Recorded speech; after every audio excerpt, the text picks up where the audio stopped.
Are you searching for the best in online black radio? Then go to blacktalkradionetwork.com, helping you filter through the noise. Real talk, black talk.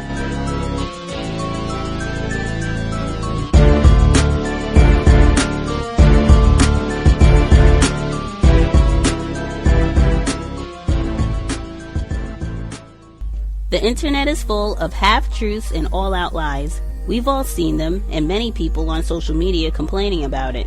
Here's your chance to show and prove.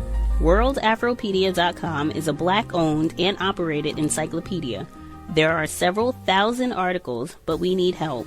We can't uncover all the truth ourselves. So please, join us and become a writer, editor, or blogger for WorldAfropedia.com today.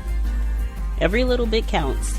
We owe it to the future generations to put the truth out there.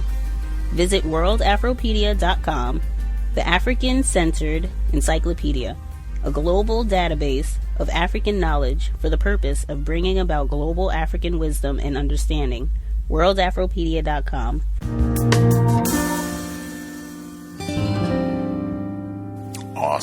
Awesome. With I guess you gave some for females. What about for males in terms of just one thing that you recommend to make sure they can try to preserve their physical space, not be subject to any sort of unwanted touching or physical violation?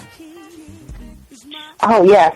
So specifically for African American men, because there is something in our society that causes men and women, I would say especially women, to see African American men as intimidating, I coach men to stand a little bit of a distance or turn your body in a way so that people are not feeling violated. So, for example, if you're standing talking with someone, be conscious of your body language so that they are feeling like they have more personal space than they might normally have with somebody else. And if in your personal relationships or when you're around other African Americans, you might have a closer degree of personal space.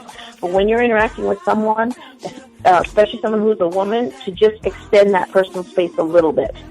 I also coach men to not touch women at all in the workplace.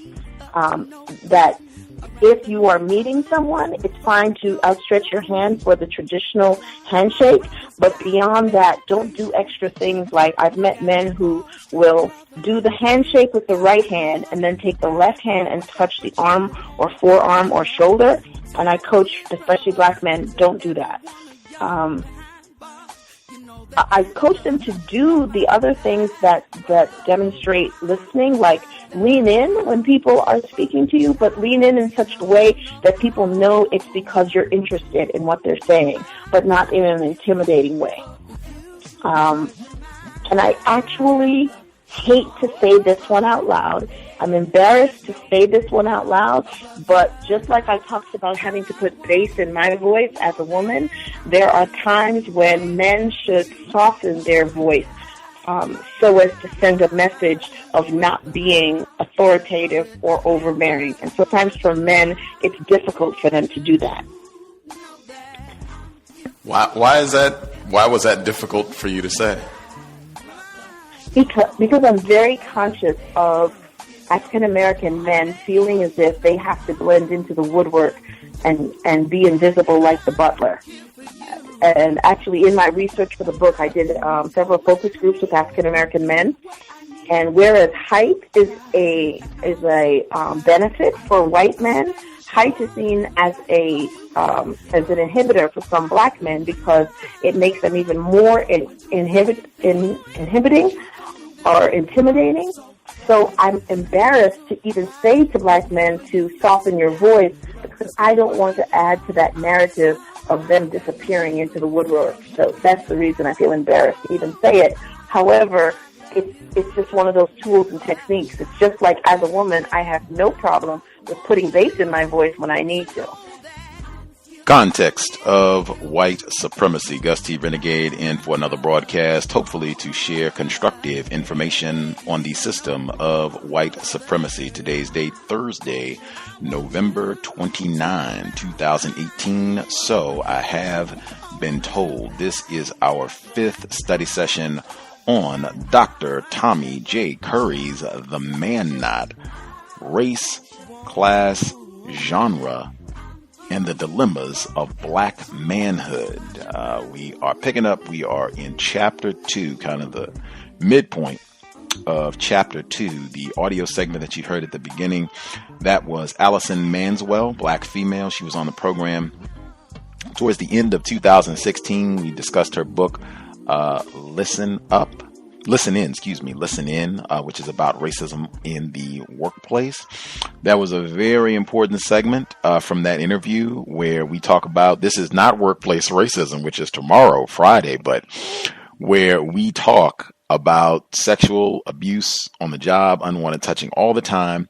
And I asked her, what are some tips, suggestions you give for females? And she gave great suggestions. I asked her for suggestions for black males who, don't want to be violated, unwanted touching in the workplace. And you heard in her response, she gave suggestions for things so that others do not feel violated by the black male, which is not the question that I asked. I didn't even note that until later. I asked her, things that black males can do to make sure that folks are not groping and grabbing them. Thomas in New York said the guy tried to zip his pants up at work. And we get here, this is protection to make sure that people do not accuse you of sexual wrongdoing. That is the man knot. You are always a rapist and you are incapable of being a victim of sexual violence. We will go ahead and get started. Dr. Tommy J. Curry, The Man Knot, Context of White Supremacy, audio segment number 1. Eldridge Cleaver's super-masculine menial and Frantz Fanon's phobogenic object. In the introduction to the Rampart Books edition of Soul on Ice, Maxwell Geismar writes, Cleaver's book has definite parallels with Fanon's Black Skin, White Mask. Geismar sees the similarity between Fanon's and Cleaver's work in their analysis of the problem of identification as a black soul which has been colonized, more subtly perhaps in the United States for some 300 years, but perhaps even more persuasively by an oppressive white society that projects its brief, narrow vision of life as eternal truth. Unfortunately, the neglect of Cleaver as a figure has also resulted in an ignorance of the concerns Cleaver and Fanon share over the sexual configuration of colonialism and racism. Fanon argues that the white negrophobic man is a repressed homosexual. Fanon recognizes that racism, the aversion the white male has to the black man, is explained not solely by his hate for the black male, but also by his fear of and desire for him. Cleaver maintains that white male domination over the black male is a sexual obsession with his black virility. Following his reading of Charles Odier's Anxiety and Magic Thinking, 1947, Fanon offers an analysis of the white man's subjective insecurity and fear of the black man. Fanon insists that the Negro is phobogenic, meaning that the Negro triggers a pre-rational fear in the mind of the white. This fear objectifies the Negro, over determining his being as the phantasm of the white mind. The objectified black is endowed with evil intentions and with all the attributes of a malefic power. The negrophobic man, the white man fearful of his imagination of blackness, of the nigger, interprets the black man as the embodiment of his forbidden sexual desire. This is why Fanon provokes the reader, asking, in the majority of negrophobic men, has there been an attempt at rape, an attempt at fellatio? Desire and terror share a synergistic fate with regard to the black man. He inspires fear in the mind and lust in the loins of the white man. Fanon maintains, if an extremely frightening object, such as a more or less imaginary attacker, arouses terror, this is also, for most often such cases are those of women, and especially a terror mixed with sexual revulsion. The sexual revulsion of whites is not discussed. They are not repulsed by the thoughts of fucking a black man. They are ashamed of their repressed sexuality that craves him, the immoral and shameful things his flesh allows. Cleaver says, in an effort to rationalize the brutality of slavery, the black man was seen as a mindless, supermasculine menial forced to do the backbreaking work. He was conceived in terms of his ability to do such work. Field nigger, etc. The supermasculine menial is undifferentiated black male flesh. It is all body and alienated from its mind. For the supermasculine menial, the mind counts only insofar as it enables them to receive, understand, and carry out the will of the omnipotent administrators. What is this will of the omnipotent administrator? What does the white man desire in a society and social order constructed on his sexual anxieties and fear of the black male? Cleaver's answer, the body. In The Primeval Mitosis, Cleaver argues, the omnipotent administrator is launched on a perpetual search for his alienated body for affirmation of his unstable masculinity. As an abstraction from the body, the white male becomes a worshiper of physical prowess. There is a psychosis involved with his relation to the body. He seeks the power of being a physical body, but he nonetheless comes to despise the body and everything associated with it. The white male's retreat to the mind is fear-inspired. He fears the realization of his physical impotence next to the black male. Since impotence is the negation of his white male body's power, an exposure of its fragility, he attempts to dominate the black male in an effort to satisfy his need for evidence of his virility. The black male, the supermasculine menial, constitutes a very real threat, since it is his goal to overthrow the social system created by white men's sexual anxieties. The black male is thought to be a lesser breed than himself and his kind, so the very thought of being unsettled by such a creature is met with displays of unfathomable violence and cruelty to convey to black men the impossibility of such a feat.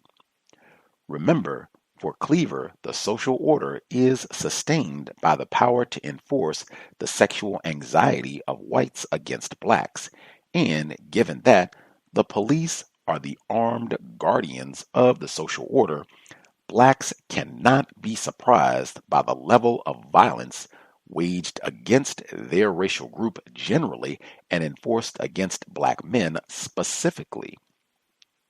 The phobias generated by white anxiety are weapons in the struggle between the omnipotent administrator and the supermasculine menial for control of sexual sovereignty. These fears whites have of black men ignite compliance from the white public and their consent for the death of the black male beast, rapist, criminal. It is their terror the black male represents to the white man that Cleaver, like Fanon, believes exhibits the white man's homoerotic obsession with black male flesh. The omnipotent administrator cannot help but covertly, and perhaps in an extremely sublimated guise, envy the bodies and strength of the most alienated men beneath him, those furthest from the apex of administration, because the men most alienated from the mind, least diluted by the admixture of the mind, will be perceived as the most masculine manifestations of the body, the supermasculine menials. This is precisely the root, the fountainhead of the homosexuality that is perennially associated with the omnipotent administrator. Fear must be contained, managed. It is fear that demands the prison, since the prison is constructed to cage the white man's nigger. The prison is designed with his sexual obsession, the white man's homoeroticism, in mind. It is a physical manifestation of the racist architecture the white race uses to construct and punish the black male for its desire of him. As a structure, it is imagined to be a place for black male bodies that expands their labor and organizes their brute sexuality for whites' viewing pleasure. Like slavery and segregation, the prison is based on what Cleaver calls the all-pervasive myth, which at one time classified the black man as a subhuman beast of burden. In Caged and Celibate, Mumia Abu-Jamal says that the prison shackles the sexuality of the inmate. Because the prison denies the convict sociality and family, imprisonment, with all it entails, is as much, if not more, an act of state violence than the silent violence of poverty. Imprisonment divests convicts of their social self. It condemns all that makes the black male believe he could be a human being and aims to make him accept at a psychological level that he belongs in the prison because he is a dangerous rapist and killer. It makes the black male believe that his sexual desire can be exercised safely only within the walls of the prison under the watchful eye of the white man who protects all others from the black male's savagery. Abu Jamal says it should be no surprise that the prison is a hotbed of homosexuality, which, in turn, is intricately linked to a system of dominance among men. Although all prisons have rules which prohibit homosexual contact, it continues unabated, fanned by bans against conjugal visitation and implicit administrative acceptance. Sexuality is an expression of the convict's social existence, his possibility for love, connection with other men or women, and an indication he is desired as a man. Is denied. Homosexual sex is encouraged under the purview of the prison. In a prison, the playpen of white hedonism, the black convict is transfigured as a physical object used within various matrices of power directed by white desire. He is labor, physical and sexual. He exists for the enjoyment and legitimation of the white ideas created to explain his existence. He is prisoner because he is criminal. He is anally penetrated because he is lascivious. This, of course, is not to suggest that homosexuality is an aberration birthed by the prison. Rather, it is an attempt to show that racial domination has involved and continues to involve the power of man over man, where the homoerotic is an inextricable aspect of racial psychology, power, and white men's desire to determine the black male body's uses. Cleaver maintains that the prison is able to sustain itself because it controls and regulates the sexuality of black men. The white man creates the prison for his own viewing pleasure. It is an arena of sexual experimentation. hedonism, and power. The question is, to what extent does the black male internalize the white male's racial schema? In a chapter from the Book of Lives entitled Bitches, Cleaver argues that fucking is the central motivating force of societal repression and the unfounded obstacle in revolution. To reorganize society, you have to reorganize fucking. If you reorganize society and don't reorganize fucking, it will lead to counter-revolution. The new style of fucking arises out of the struggle itself. Fucking itself is revolutionized as much as eating and work. Every revolution has to take a position on fucking. In the past, every revolution has left fucking undealt with. They don't disturb it because the new regime is erected upon the sexual habits of those who support it.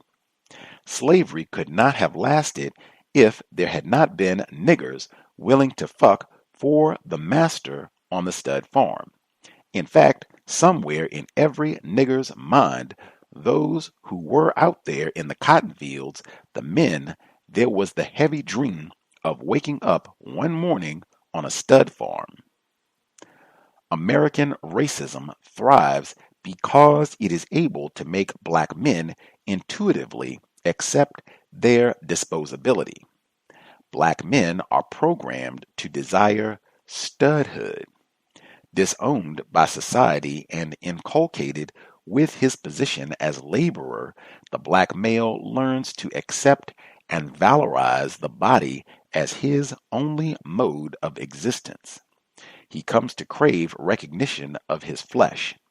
He demands attention to his triumph as a fucking machine and expects to be rewarded for successfully embodying the white man's black flesh. This is the sensitizing action Fanon traces to the petrification of the black male, dependent on only the values of the white society, stops behaving as an actual person. Contrary to the paradigm of the active buck offered by Wallace, Cleaver suggests that the stud is passive. Stated differently, whereas the buck fucks for himself, the stud fucks for the master. He is sexualized for the benefit of a more powerful other, the white man. This inaction, the inability of the black male to exist outside the definitions, desires of whites, makes him existentially dependent on the white other for his self-esteem. As Fanon argues, the black man's goal in this condition is the white man, since it is only the white man who can give him worth. Despite the depravity of defining oneself based on the sexual fetishes of white men, the black male is offered only this definition of himself. This sexual objectification of black maleness and its production, engineering as that which only fucks, occupies a denounced aspect of black manhood. It is assumed that the black man simply desires the power to fuck, since fucking is the necessary condition for him to be. But this ontological requirement manifests as the sexual paranoia marking the societal vulnerability that Cleaver argues is caused in the black male's relation to whites.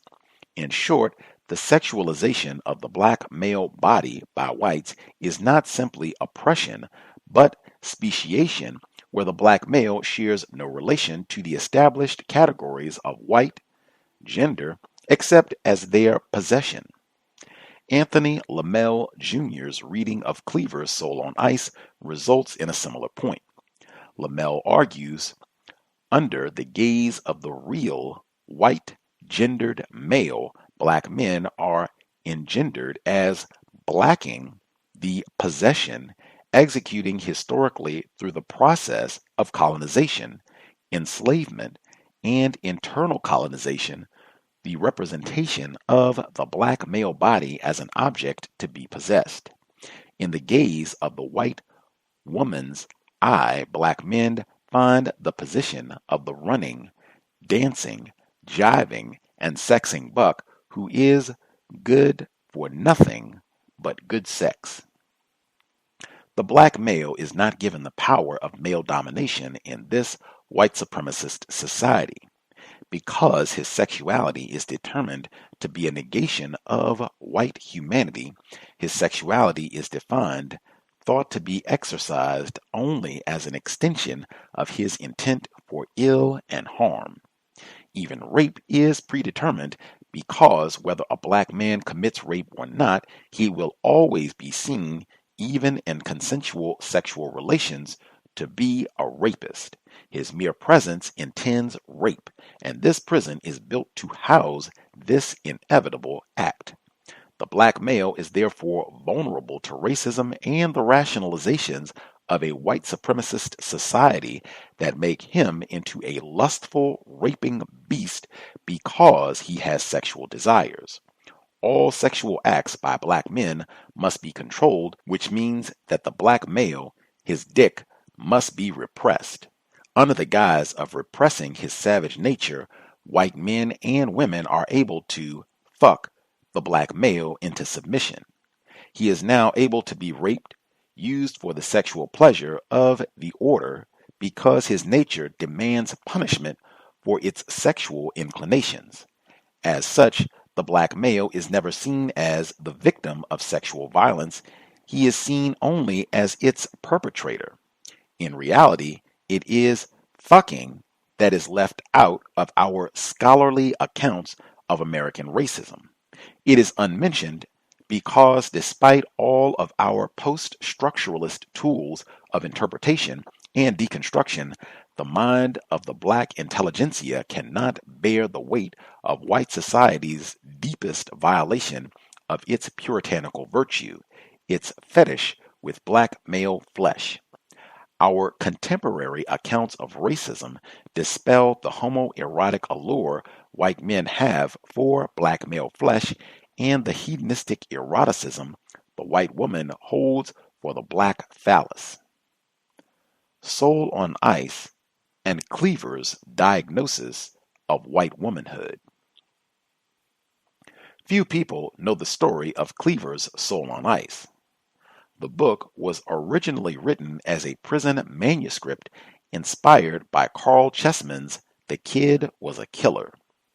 Cleaver wanted to write a book that would bring attention to his case and lawyers to his cause. The original title of the book was White Woman, Black Man, and it was this provocation that kept his manuscript, allegedly full of a racist history, from leaving the prison.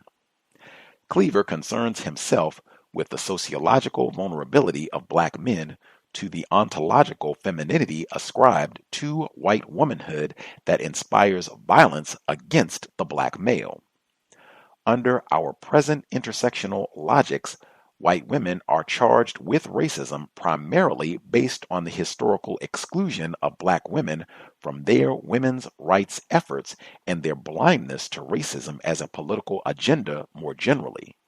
These narratives are largely elementary accounts of the active roles white women played in the establishment and maintenance of white supremacy and the use of violence against black men. Cleaver is not blind to the racial abuses white women deliberately committed against black men under protection of their alleged vulnerability to the black male rapist. The white woman, or the ultra-feminine, dominates through projection. Since the white woman embodies womanhood as an image of frailty, weakness, helplessness, delicacy, daintiness, she is the idea white society is willing to protect physically at all costs. Insofar as other bodies are outside of this white female construct, they are subject to violence. The white woman is thereby defined as asexual, accessible only to the white male, but this is not her own sexual intentionality. the white woman resists the imposition of virtue, not directly challenging the sexual mores of the white male who imposes a sexuality on her, but exercising her sexual power over the black male. Cleaver describes her white lust this way. At the nth degree of the ultra-feminine's scale of psychic lust stands the walking phallus symbol of the super-masculine menial.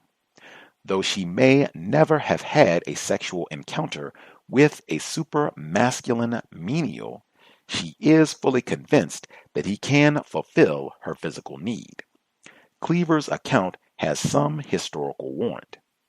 Historically, white women's sexual and political aspirations have been tied to an intricate but ignored exercise of racial and sexual violence against black men. During slavery, white women used rape to dominate black male slaves.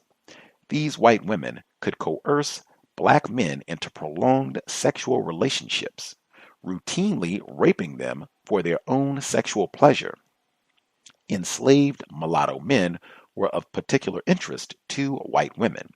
As Thomas Foster writes, the sexual abuse of nearly white men could enable white women to enact radical fantasies of domination over white men with the knowledge that their victim's body was legally black and enslaved, subject to the woman's control.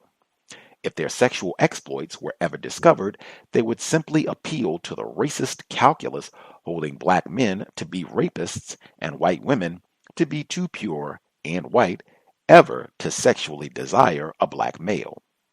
While our present understanding of white womanhood sees white women as always sexually vulnerable to predatory black men, within American slavery, white women of the planter class were certainly able to wield power over black men, although all white women could coerce enslaved black men given the legal and social setting in which they lived. Planter class women might more easily and more believably have persuaded the community to view them as innocent victims of their sexual contact with black men. During Reconstruction, white women not only were presumed innocent in any possible contact they had with black men, they were defined as such regardless of their class position in society. Even when whites knew that the sex between a black man and white woman was consensual, or, as in the case of Edward Coy, rested upon a year-long liaison with a white woman, the black man had to be lynched for the protection of white womanhood nonetheless. Martha Hodes explains the rationale for this practice. To white Southerners who wished to preserve racial hierarchy in the absence of slavery, it was crucial that both elite and non-elite white women minded the boundaries of the color line and gave birth only to white children. Without slavery to differentiate blacks from poor whites, it was equally important that the ideas about the purity of white women included poor white women. For to characterize all white women as pure had an important effect. It made sex between a black man and a white woman, by definition, rape, because a pure white woman, no matter how poor, could not possibly, in white minds, desire sex with a black man. Ironically, it was white women's activism around anti-rape activism and their championing of lynching the black male rapist that propelled them to the center of the 20th century American political life. Crystal N. Feimster observed that white women's participation as actors and audience at lynchings had opened up a wider space for them in public and commercial life. If they could lynch, they could do anything. They had faced their worst fears. They had survived the Civil War and the violent politics of Reconstruction and populism, coming out on the other side strong and confident in their ability to engage the racial and sexual politics of the New South. From demanding legal protection to participating in mob violence the new Southern woman exercised all the privileges of white supremacy to demand women's rights.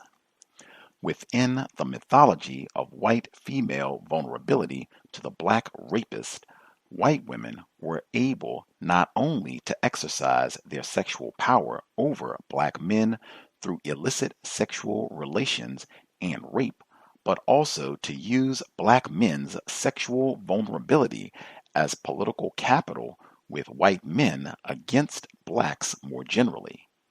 As Kathleen Blee observes, the growth of white women's participation in lynching and their connection of such public and political demonstrations to women's rights also coincides with the national founding of women Ku Klux Klan organizations in the 1920s.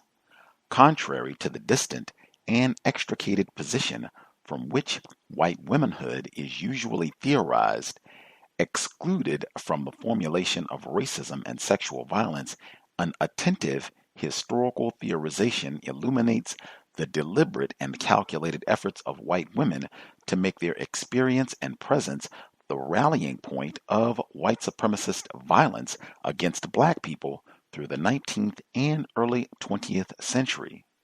So history suggests that instead of simply competing within an American political field for rights, black men were, in fact, excluded from the political field of American politics by the violence specific to their sexual representations as black and male, and a position that permitted lynching, rape, and execution to prevent their rise in the public. By the 1950s, white womanhood's innocence and sacredness had been codified in law. Two cases in particular accentuate the force white womanhood exerted on the lives of black males, a paradoxical racist formulation allowing black men to be raped without acknowledgement and persecuted as rapists even when knowingly innocent. The first is the now forgotten case of Willie McGee. On May 8, 1951, Willie McGee was electrocuted in Laurel, Mississippi on a much disputed charge that he raped a white housewife named Willamita Hawkins. As Danielle McGuire argues, McGee entered into a long sexual relationship with his white employer, Mrs. Willamita Hawkins, after she threatened to cry rape if he refused her flirtatious advances. Hawkins first propositioned McGee in 1942. It is important to remember that McGee was a black male laborer in the Deep South in the 1940s. Jobs for black men were few and far between. So he was committed to taking odd jobs around her house for his livelihood. McGee recalled, "I was waxing the floors and she showed a willingness to get familiar." But Hawkins used work to mask her demands for illicit relations. McGee recounted, "She frequently sent for me to do work which gave opportunities for intercourse." McGee's wife learned of her husband's victimization firsthand when Hawkins confronted both of them as they walked home from a movie theater, saying to Willie, "I got my car, come over. Come on into my car with me." McGee told Hawkins to go away. "I am with my wife." To which Hawkins replied, "Don't fool with any Negro whores." McGee ultimately complied with Hawkins' demands, fearful of the violence Hawkins could bring to him and his family. His wife reportedly said to a friend, "People who don't know the South don't know what would happen if Willie told her no." This illicit relationship shows that even when a black man is coerced into sex with a white woman, he is incapable of being recognized as a victim of rape and sexual violence. This is just one of the many sexual vulnerabilities black men endured at the hands of white women during Jim Crow. The second case that problematizes the sexuality of a black man in relation to a white woman was that of Mr. McWhirter. On February 17, 1953, a black man was convicted of assault with intent to rape because he was on the same street as a white woman. According to McWhorter v. State, a black man was found guilty of an attempt to commit an assault with intent to rape. On the night of June 29, 1951, Mrs. Ted Allen testified a Negro had said something unintelligible as she passed his truck parked in front of the tiny diner in Outmore, Alabama. Allen testified that this Negro male followed her down the street, eventually coming within 2 to 3 feet of her. A white officer, Clarence Briers, stated that after his arrest, the Negro said that he came to Atmore with the intention of getting him a white woman that night. McWhorter held a completely different story from Allen's. He denied following Allen or making any gesture toward molesting her or the children or making any statements to the officers. Even though he had never been arrested and produced 2 witnesses who testified to his good reputation for peace and quiet and for truth and veracity, he was convicted. What is important in McWhorter is not simply the racism of the conviction, given that the white woman was not harmed, but the intent assigned to McWhorter as a black male who was simply on the same street as a white woman. The judge instructed the jury to consider the race of the accused next to that of a white woman.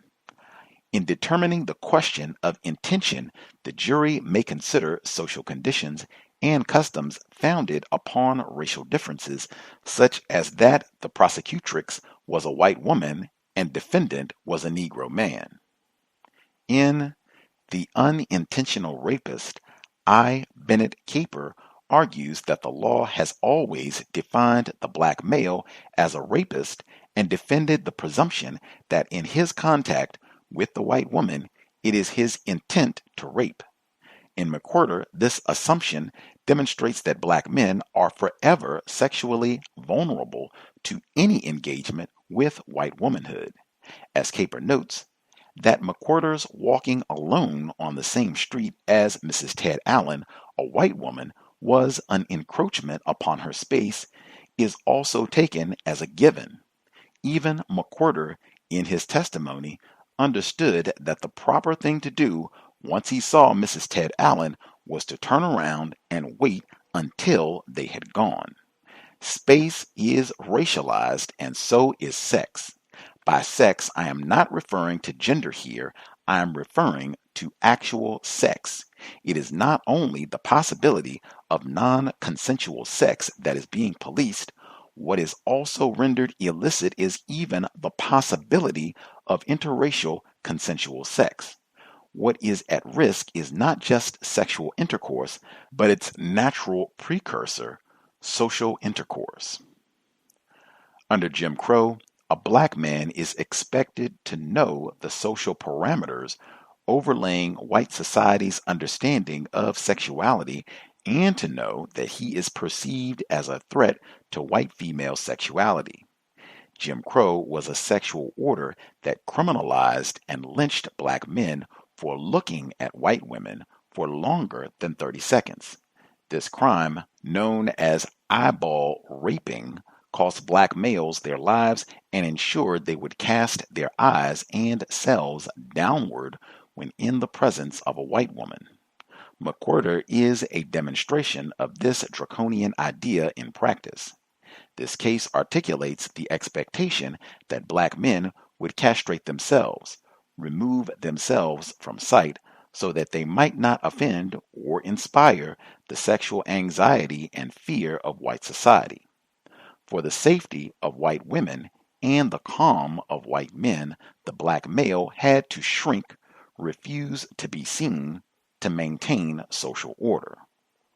What social life can black men have under a regime dedicated to the protection of white womanhood?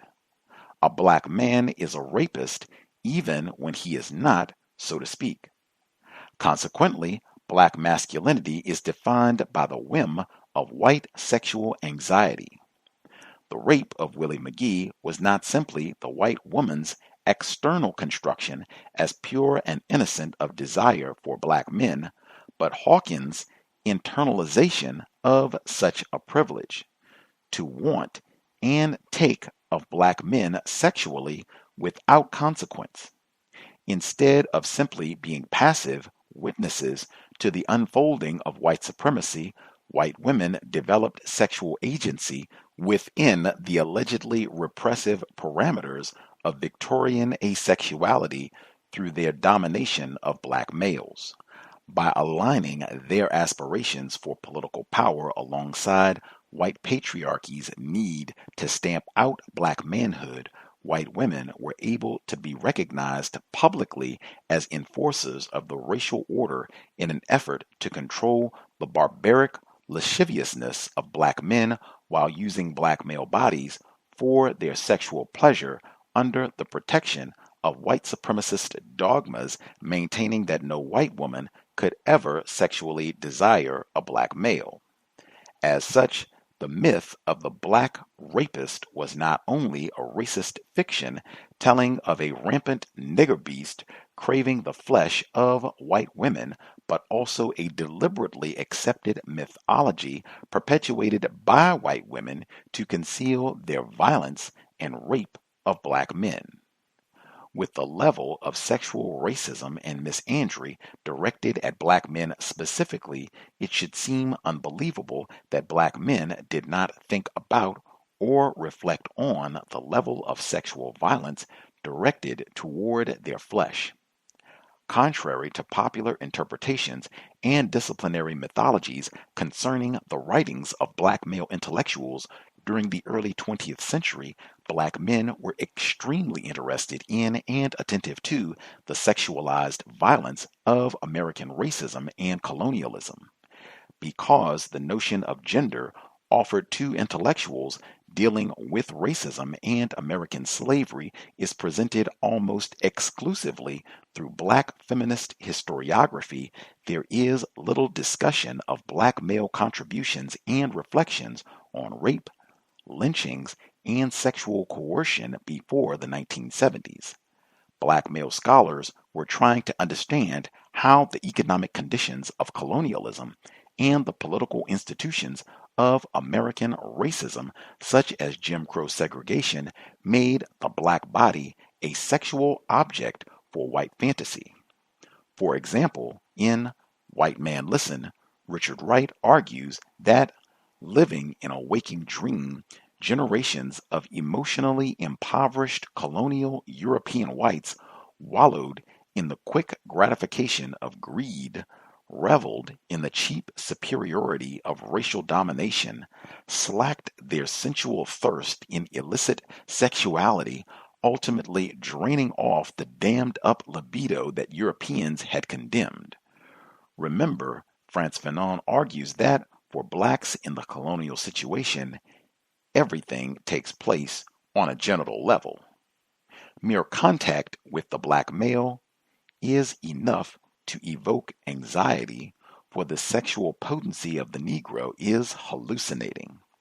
Fanon observes that contact is at the same time the basic schematic type of initiating sexual action, touching, caresses, sexuality. The black man is made into a sexual catalyst of a phobia-evoking eros. His mere presence ignites the sexual paranoia of the white mind, phobic cravings, and the anxiety caused by the fearful relation to the black male, and drives the white to imagine its sexually terrifying fantasies as actual. This is why Calvin Hernton describes the white woman as a taboo and terror in the mind of black boys growing up in the South. Hernton argues the taboo of the white woman eats into the psyche, erodes away a significant portion of boyhood sexual development, alters the total concept of masculinity, and creates in the black male a hidden ambivalence towards all women, blacks as well as white. For a black male, his self-imposed distance from the threats imagined by whites, the extent to which he has internalized the anxiety of the white mind and adjusted his behavior accordingly, makes him respectable. He makes himself silent, the bearer of others' phobias, so that in conceding the legitimacy of others' perception of him, he behaves as an entity that can disown their impositions. This is why Herndon ultimately concludes that black men must be asexual, perform racial castration to survive their encounters with white women. Because he must act like a eunuch when it comes to white women, there arises within the black man an undefined sense of dread and self-mutilation. Psychologically, he experiences himself as castrated. This is why Cleaver begins Soul on Ice with an attempt to break his obsession with the symbolic representation of the white woman, the ogre. Because the black man is sociogenically constructed to be physically dependent on the form of white womanhood to be a man, he is lured into the cycles of failure brought about by his structural inability to ever have the white woman and the effects his obsession has on his love of the black woman. Heteronormativity within this order depends on the aspiration of man to desire woman. Since the black man is not man, he is told that manhood is had through white womanhood. This is why Cleaver decides to develop an antagonistic, ruthless attitude toward white women. Cleaver begins to define the white woman through her historical substance rather than his idealizations in a short ode entitled To a White Girl. In this brief poetic expression, Cleaver renames the white girl the white witch, the symbol of rope and hanging tree of the burning cross. His hate for his oppressor, the white woman, is articulated in his rage against not only her flesh, but also the definition of her as pure and innocent that he is forced at gunpoint, the police, the lynch mob, the prison, the white society, to accept of her. And we want to check in now in Hoover, Alabama, where there have been several days of protests of the police shooting death of EJ Bradford, the young black man shot by a police officer responding to a shooting Thanksgiving night at the River Chase Galleria Mall south of Birmingham. EJ was holding a gun. His father says he was licensed to carry. Witnesses say he was waving people away from the shooting, but police thought he was the shooter and later had to retract that. The real gunman has not been found.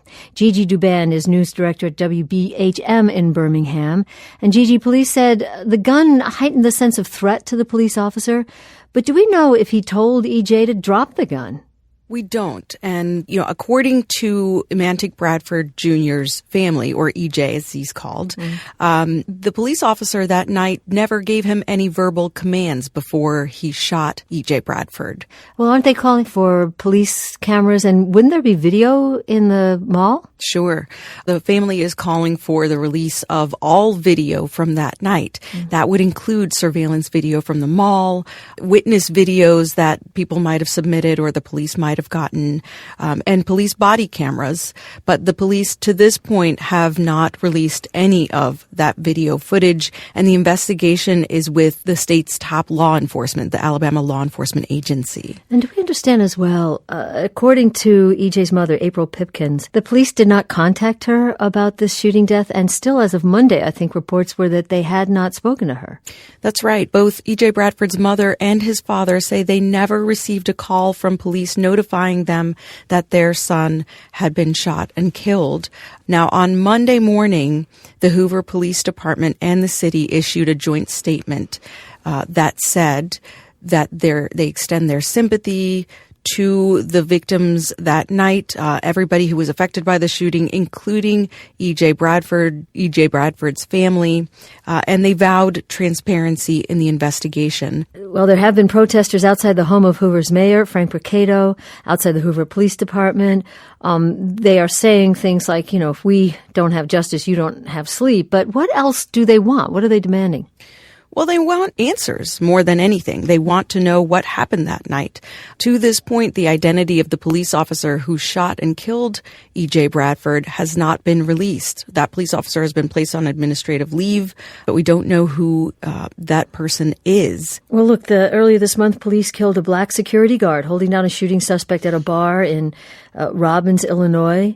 And now you have someone the police are saying was not a shooter, who may have been using his gun to try to defend against a shooting. What are people there saying about the thinking that, it's good guys with guns that are needed to take down bad guys with guns? Here we have possibly 2 shot and killed. There are many people here in the black community, especially, who are angry and fearful. It just sort of underscores this notion that you can't be a good guy with a gun if you're black. That is what folks here have been saying, who are frustrated by the lack of transparency and with just how quickly police came out to say that they had shot and killed the shooter at the mall that night. And they were pretty certain about that. And then to backpedal later and say that he probably wasn't the shooter and the real shooter is still at large was indicative to many in the community that the police weren't being very honest. That's WBHM News Director Gigi Duban in Birmingham, Alabama. Gigi, thank you. You're welcome. Context of White Supremacy.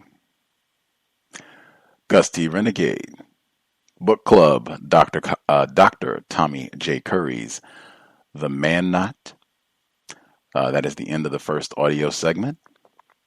We will pick up second audio segment. We are in chapter 3. We had a brief, I won't say interruption, but a brief break from the text to get current with Black misandry and the ongoing torture, terrorism specifically directed at Black males, the case with Mr. Bradford. I feel like we could almost include one of those reports for every week that we proceed with the text of the police or some random white person killing a Black male. But I thought that was, I can't even say right on time, but I thought that was appropriate for the content that we are reading today. With that, the number to dial 641-715-3640.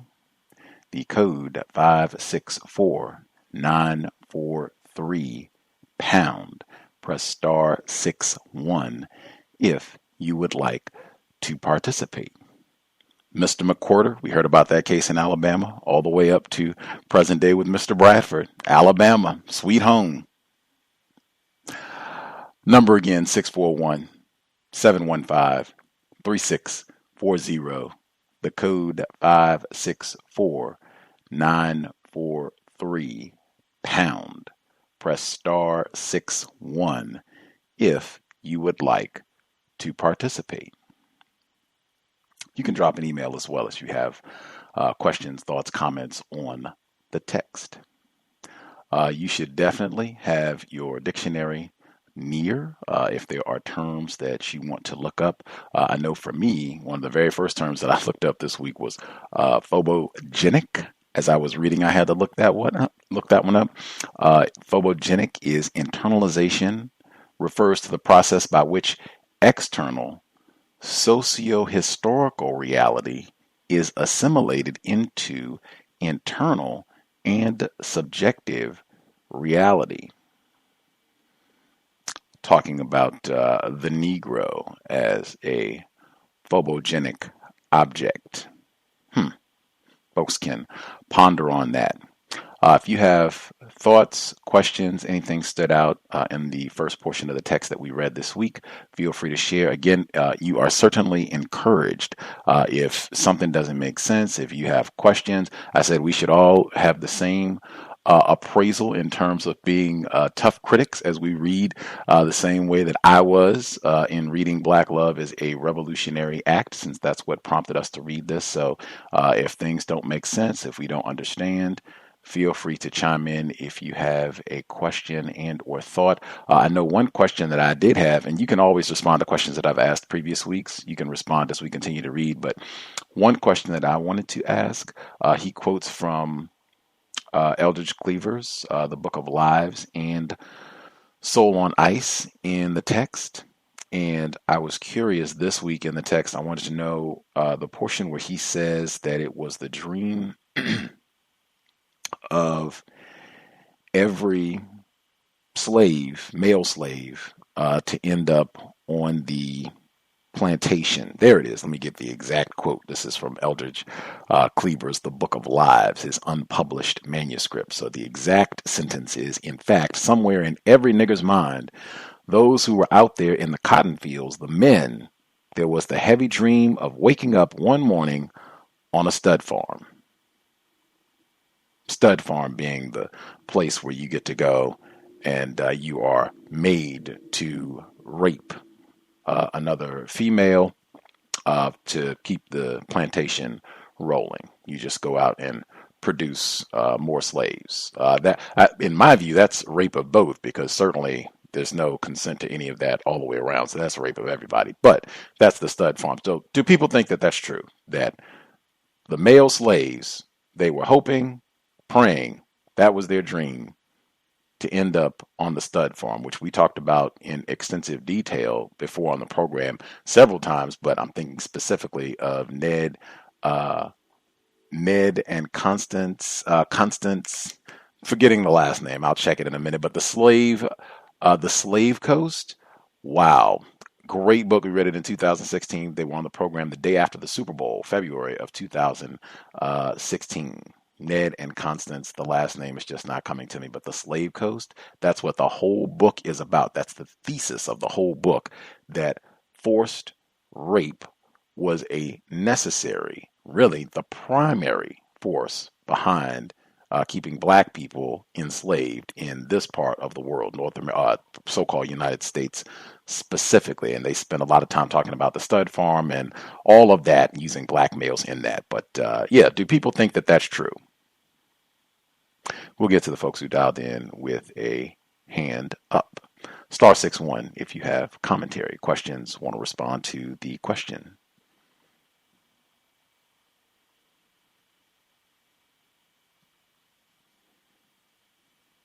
May I be heard? Greetings, Red in Nevada. Hello, thank you for allowing me to share. I'll be quick because I'm out. But I don't feel like that is, I don't think it's true. That maybe in the sense that Black male slaves, they wanted to be on the stud farm, unless it might have been like a perceived notion that treatment would be better there, but to just have sex all day and to know that you're impregnating children that you would never be able to be in their lives, like, or even see. I don't think that seems like that. I don't know. I don't think it's sadistic. I don't know what word maybe to use, but I can't imagine that. But I definitely appreciate how he spoke about at least like how Black males may kind of internalize, them, their, I guess, manhood through how they can reproduce, because that's essentially, maybe like the primary way that they can even show that they are men. I'm trying to, I think hopefully that made somewhat sense. And I appreciate the fact how I didn't know, he was talking about like white women, and I feel like it seems like white women, I'm thinking about it more and more lately, how white women are more patriarchal than racialized men, especially in the fact that they can, even then and, sure still now, can impose the rape of Black males and possibly other racialized males. And I didn't know that, Black males, just for even the perceived notion, thinking that they would rape a white woman, that was enough to kill them. I guess I could imagine it, but of course I've never, learned that. That was definitely something left out of the little bit that I've learned from about Jim Crow in school. I'll leave it there for now. Thank you for allowing me to share. Reckless eyeballing. That's the crime I've frequently. That's the specific phrasing that I've heard invoked before. I think he used eyeball rape in the text. I had not heard it phrased that way before, but in terms of the ease with which a black male could be killed, terrorized, lynched, whatever it is, castrated for raping a white woman or thinking about raping a white woman, or I dreamt that you might have raped a white woman. Reckless eyeballing. That was one. Looked like you have been staring a little too hard in the direction of a white woman. Other folks who dialed in that we've not heard from. Can I be heard? Yes, sir. Greetings, everyone, and greetings, Gus. To attempt to answer your question, I would say, based on logic, any particular task that would be demanded of a non-white black person under the system of racism, white supremacy, especially during that time, would ultimately be undesirable. Any task. I don't care if it was in the field, in the house. All of them had their terroristic points. But the only thing I can do is speculate that Mr. Cleaver was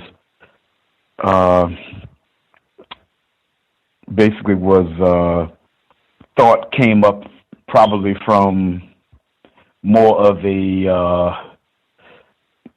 20th century or modern day male understanding of sex. That it's something that's enjoyable no matter what the consequences, or no matter what the instance of that engagement taking place. But I myself can't see that as something of some sort of desirable mission at all. Other than that, based on the reading that just took place, this book would be for me definitely a reference if anyone cares to know about the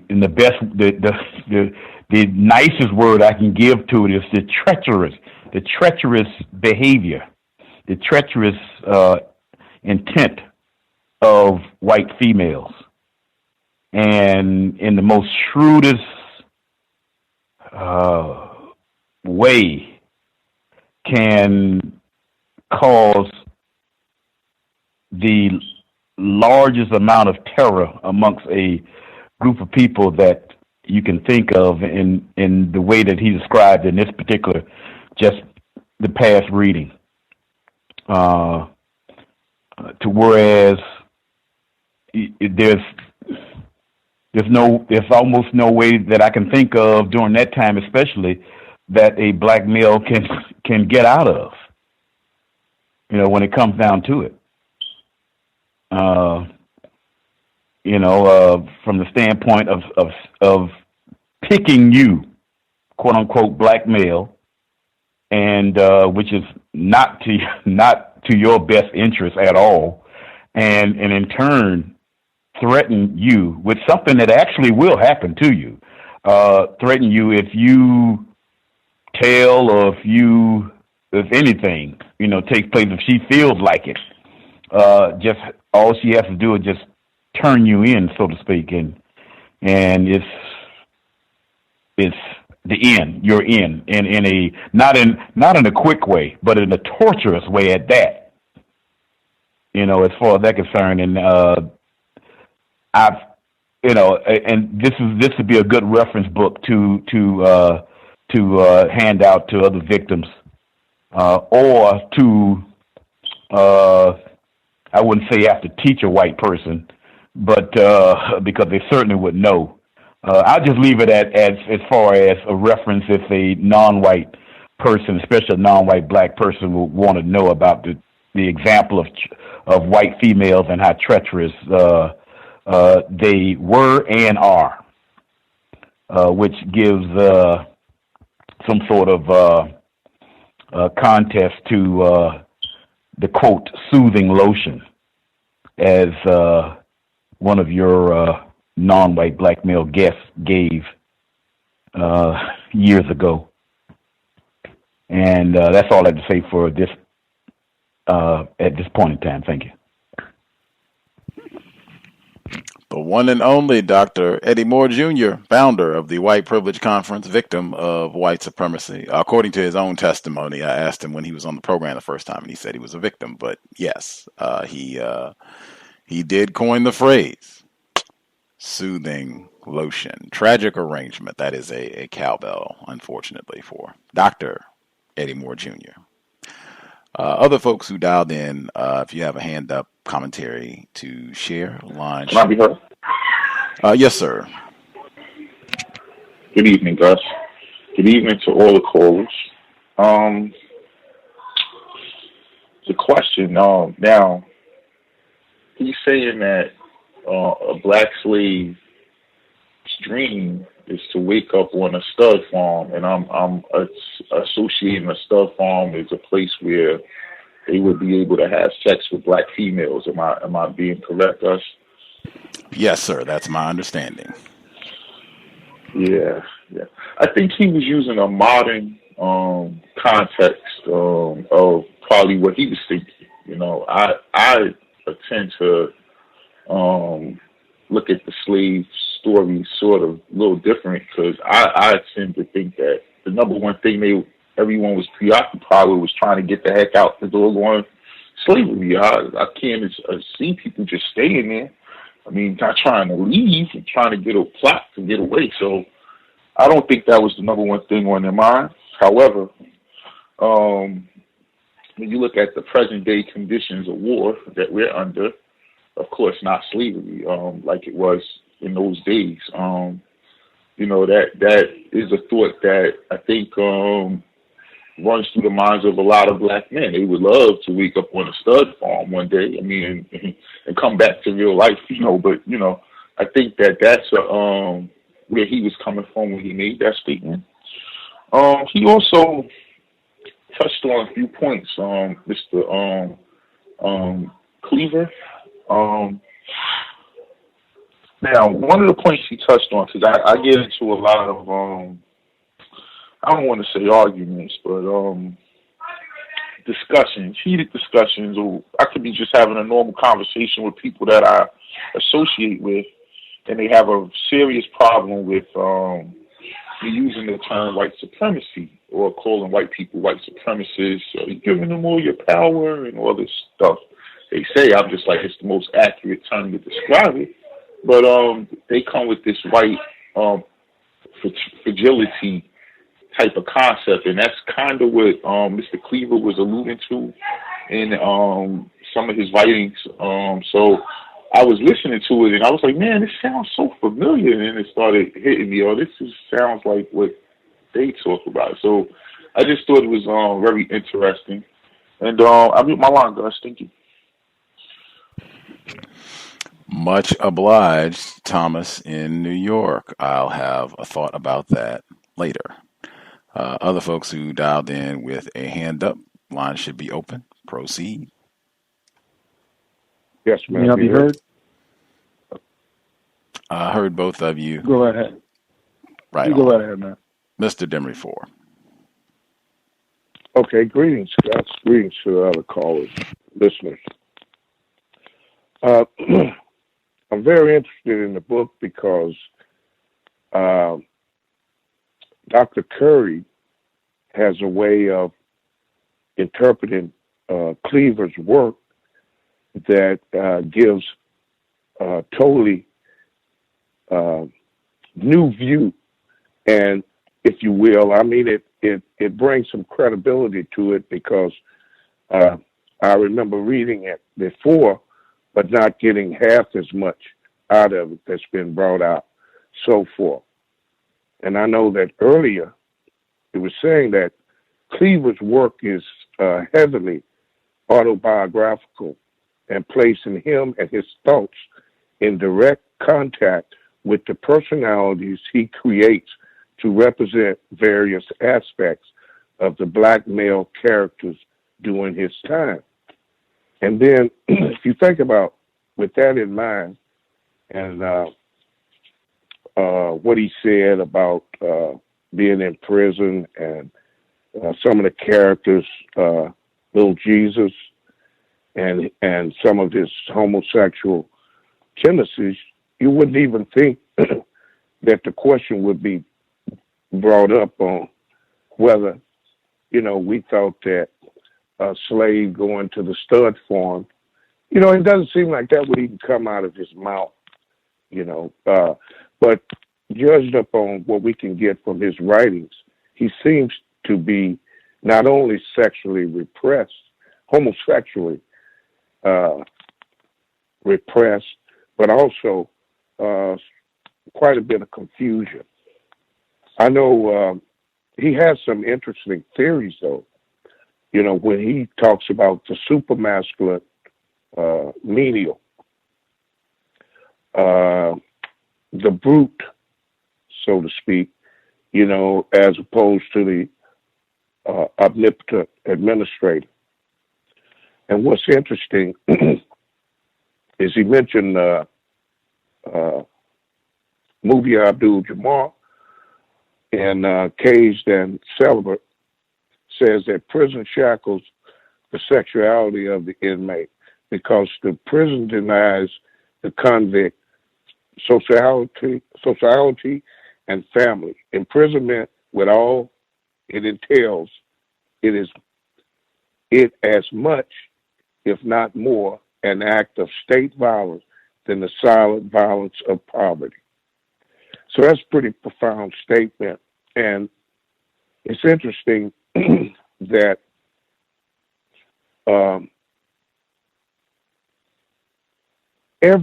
what I found out from reading this book is different groups can have their issues brought out and even translated into political agendas. But when black males and the black male body and issues that are surrounding black maleness, it gets no recognition. It's mind-boggling that the great thinkers omitted some of the stuff that Dr. Curry is bringing up at this time. Like the sexual abuse of males. It seems like, why would that be so far-fetched to believe? What I think is really far-fetched is how that white women can deliberately rape and abuse black men under the protection of the alleged vulnerability of the black male rapists. The white women and the ultra-feminine dominate through projection. So if you can project one image, and then if you really think about that very image about the black rapist and the black male criminal is what these political candidates use to rally up support. So it all ties in nicely. And then the last thing that I'll talk about is the two cases that accentuate the force that white womanhood exerts over the lives of black males. And then I'll just talk about one, and maybe somebody else can take up the other one. But Mr. Willie McGee, the guy that was electrocuted in Mississippi. I mean, he was put in a situation that he had no other alternative. And then I just go into the movie with his wife, and the white woman pulls up and forces him to leave his wife and get in the car with her so that they could carry on their illicit relationship. That is what supremacy looks like, and that's the power of racism, white supremacy. I'll mute my line, Gus. Thanks for taking the call. Much obliged, Mr. Demry 4. Poor Mr. McGee. Others who dialed in with a hand up. If we missed you completely, line should be open. Male caller forgot to yield it to Mr. Demry 4, 9029. Yes, sir. Greetings to callers, greetings to listeners. Again, thank you, Gus, for the platform. Just answering your question first, that's off of like page 91 in the middle of that part in the Book of Lies.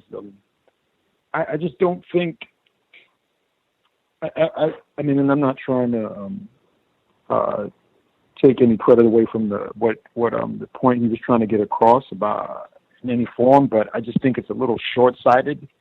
I think that being abused is being abused no matter what. And I don't think he probably has had a good understanding of like just being subjugated and during those times and knowing that you're impregnating a woman and a female and you don't have any power or anything to do with the offspring, which is yours, your name or carrying out your lineage. I just don't think that even during those times, as much as those men were being brainwashed and treated subhuman, that basic premise of humanity would be taken out of them. I think that would cause them even more pain, if anything, and torture them. And I'll attest. I've even seen it in other various quote unquote movies, slave movies, where this is transpired, and the black males don't want anything to do with the child because they know that getting close to the child will lead them to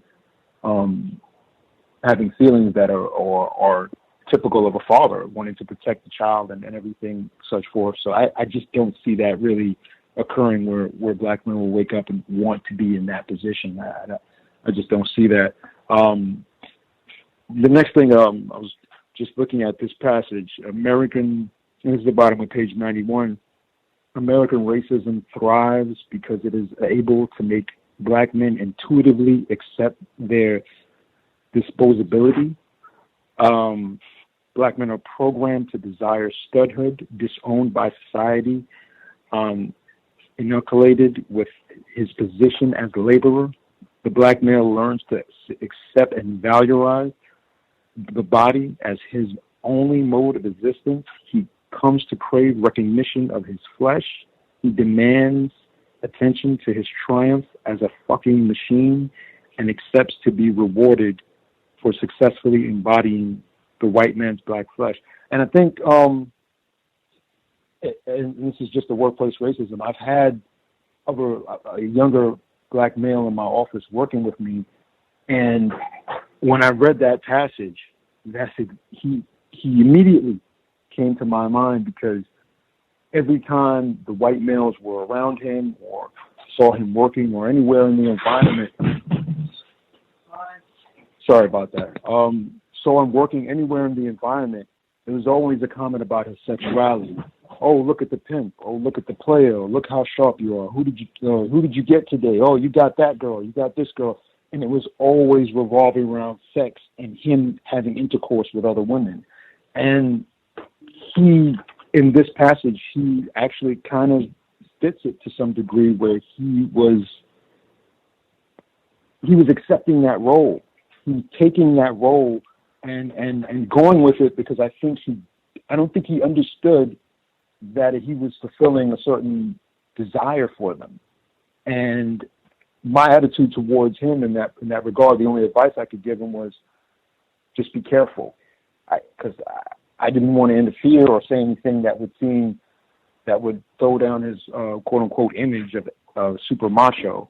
But that passage definitely stands out. Another one, just real quick, was yes, this is on page 95, middle paragraph.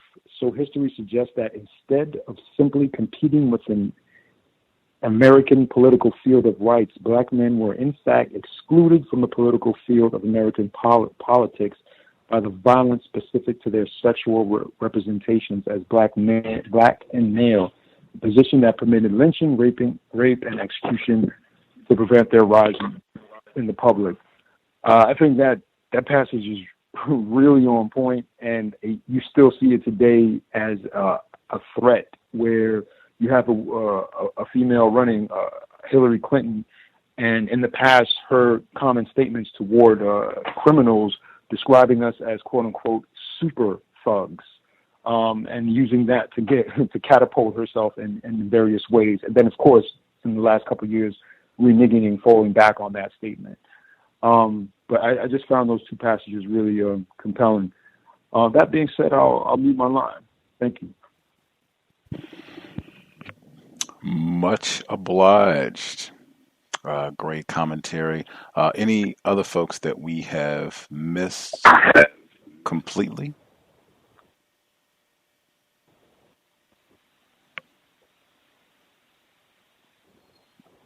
I'll assume we nabbed everybody for the time being. I'll give out the number again after I give out a few notes from the first section. I guess also I would go all the way back to the introduction when Allison Manswell listened in when she was on the C.O.W.S 2016, and she was saying that she felt some type of way about saying that black males need to not be assertive and not speak too loudly. Don't do anything that might come across as you being assertive and how you speak. You might want to take the bass out of your voice. And she said that she looked at that as being about the same as, saying for females, you need to put some bass in your voice and speak up. And, just thinking about the interview, thinking about what she said, I don't think that she was being honest with that, because she didn't say that she felt some type of way about telling females to put some bass in their voice. She said she was hesitant. She felt some type of way about telling males, hey, take that bass out of your voice. Don't stand too close to the white women in the job. Don't be too assertive. Don't sound too confident. She said she felt some type of way. And I didn't even play the whole clip where she said she felt like she was having to tell them to emasculate themselves. I don't remember, or I know she didn't say that females had to somehow lessen their femininity. I don't remember her saying that at all. She said that specifically, that's what she felt like she was having to tell males, that they were having to emasculate themselves in order to function on the job, which still may not work. Anywho, with the text, let's see, things that I highlighted from this week's reading, going back to chapter 2. I wanted to read Frantz Fanon, Black Skin, White Mask. Listeners unanimously voted to read Wretched of the Earth, formerly the worst book I ever read, formerly. Very different texts. I think it would have been more constructive, and then we would have been able to write like, oh, we read that, but we missed out. The section where he quotes Fanon, and Fanon recognizes that racism, the aversion that white male has to the black man, is explained not solely by his hate for the black male, but also by his fear of and desire for him. I thought that was really important. Cleaver maintains that white male domination over the black male is a sexual obsession with his black virility. I just, in my mind, transfigured that to white genetic annihilation, because that is white genetic annihilation, the fear of the black male virility and being able to eradicate individuals classified as white. That is exactly Dr. Welsing's theory. Later on, the sexual revulsion of whites is not discussed. They are not repulsed by the thoughts of fucking a black man, they are ashamed of their repressed sexuality that craves him the immoral and shameful things his flesh allows. This, I immediately remembered Dr. Carolyn West. She was on the program this year. She's right here in Washington State, black female. She has all this great research on white supremacy and pornography. We talked about her documentary, Degrading Black Females. She also did not focus on black males in her work. But anyway, we talked about her fantastic documentary, which focuses on the black females being degraded in pornography, which is totally 1000% true. And I asked her about these images. Why are white men so interested? Because interracial pornography, and specifically black males with white women, is like one of the billion-dollar industry. Why is that so popular? Why are so many whites, ostensibly white males, why are they so interested? And she said, oh, what could be more degrading for a white woman than to have sex with a Negro male? And, if it's all about misogyny and putting down white women, then that's the best way to do it. And I think I told Dr. Curry that I was not convinced that was an accurate and or satisfactory response. And this, I think, is much more accurate, is closer to it. I don't think that they are repulsed or upset about that, or that's degrading white women. I think that is their desire. Sexual abuse is rampant throughout the system of racism, white supremacy. They might have been doing the same thing on the plantation, where the white woman raping the black male and having the plantation owner watch. I think that is even portrayed in some films. Whitey is a German film about slave plantations, and I think that happens. The white plantation owners coming in and watching. That's even hinted at in Invisible Man, the scene where the unnamed protagonist is having, or is supposed to be having intercourse with a white woman, and her husband might be there watching. That seems to be a major part of white culture. Continuing. I think Dr. Curry agreed. I'm agreeing with what he said. I think when I asked him on the program, I think he agreed with that assessment. Right in the same line, he says, about the prison. It is fear that demands the prison, since the prison is constructed to cage the white man's nigger. The prison is designed with his sexual obsession, the white man's homoeroticism in mind. Wow, what a statement from Dr. Curry. Why do I think that's so? I do not. When he said last week, the way that we most often, or the way that the prison industrial complex, as it's called, is most often discussed, it does not address the sexual aspect, the rape aspect at all, unless it's inmates raping other inmates, which totally happens. It is not addressed as that is an aspect of homoerotic racism, white supremacy, even allowing that. I almost played the sound clip, Sentenced to Science. I know Mr. Demery and others read the book and or heard the interview, same author of Acres of Skin, white man, but we had the white male on the program, and we had the black male former inmate, victim of racism, on the program, and he talked extensively, and it's in the text too, how it was allowed. It was endorsed. You wouldn't have all of this rape if the white guards didn't want it to happen. And he said on the program that they were participating. He testified directly to everything Dr. Curry is talking about in this book, saying, I watched it. I saw this in Pennsylvania prisons. You can go back in the archives, 2014 should be available, and or you could read the book, Sentenced to Science. But read it again. It is fear that demands the prison, since the prison is constructed to cage the white man's nigger. The prison is designed with his sexual obsession, the white man's homoeroticism, in mind. Whew. Continuing.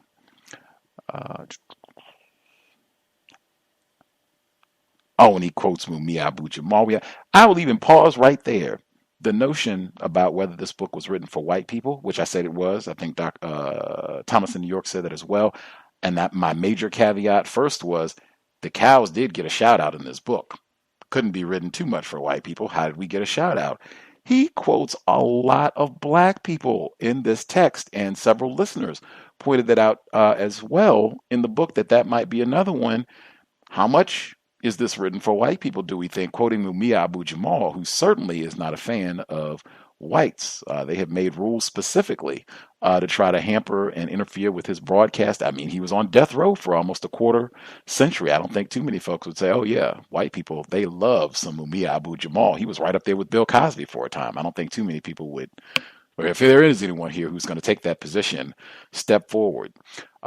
Back to the quote, he says, it makes the black male believe that his sexual desire can be exercised safely only within the walls of the prison under the watchful eye of the white man and woman who protects all others from the black male's savagery.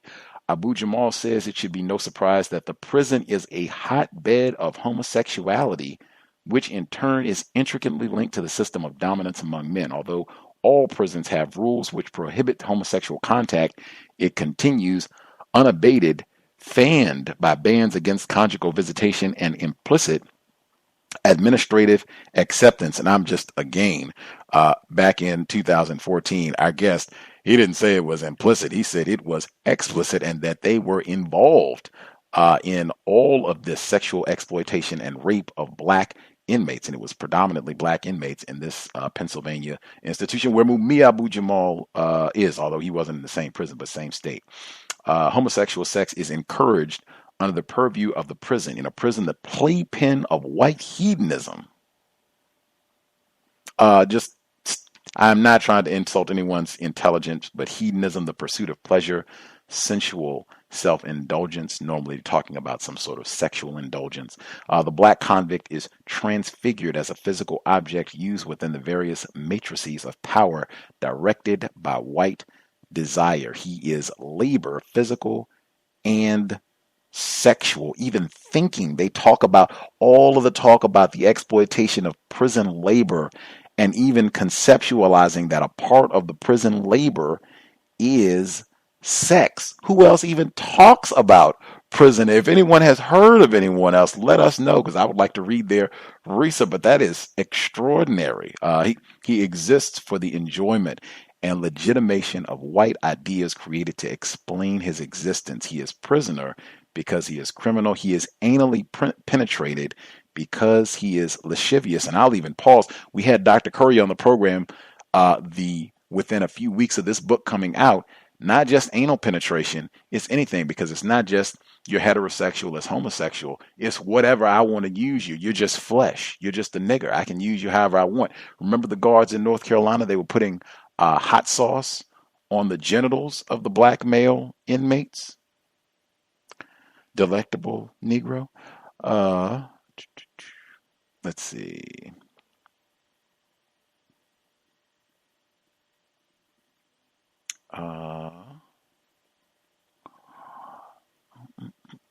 Already got the question in about whether or not I do not think that is true, that every black male, or even a substantial number of black males, that was their dream, was to wake up on the stud farm. I think retired firefighter, excellent logic.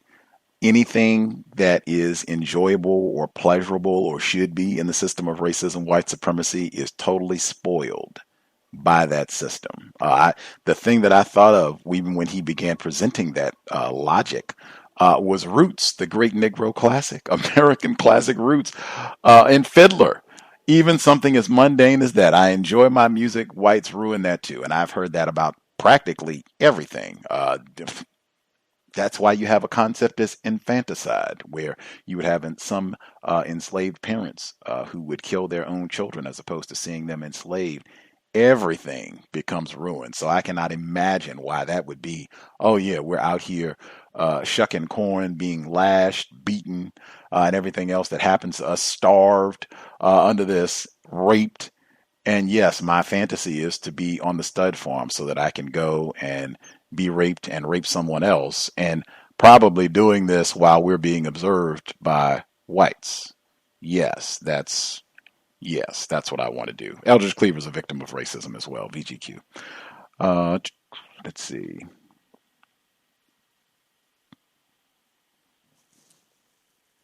I thought it was great when he begins talking about the role of white women in Eldridge Cleaver's diagnosis of white women, and saying that the way that we generally conceptualize of white women as racist is they are not the primary racist, but they've ignored black females in the feminist movement, and they've not spoken up enough, and not seeing them as, no, these are active participants in the violence and terrorism of white supremacy. I thought that was a really important point. Let's see. The sentence where he said the sexual abuse of nearly white men could enable white women to enact radical fantasies of domination over white men with the knowledge that their victim's body was legally black and enslaved, subject to the white woman's control. Wow, that was another one. And this is a quote from Thomas Foster, who Dr. Curry references regularly, but I thought that was important. That also reminded me of Sublett, that's it. Ned and Constance Sublett, The Slave Coast. Phenomenal book, lots of great information. But they had a similar passage, and The Half Has Never Been Told, Edward Baptist, we read on the book club, where in both of those texts, they talked about how black females, non-white females, who may have had one white parent, one black parent, all the rape happening on the plantation, that the mulatta Negress, as they might have been referenced, that they got a lot of money. You got one of those high yellow winches down in New Orleans. Oh my goodness, you can get all kinds of money. They talked about the same sort of racist logic as to why they had so much appeal for white men. It was not referencing this with mulatto Negro males, though. New one. Let's see.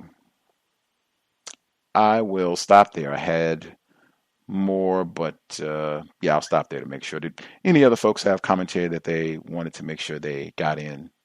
Folks we missed completely have commentary. Hello, may I be heard? Greetings, Irie.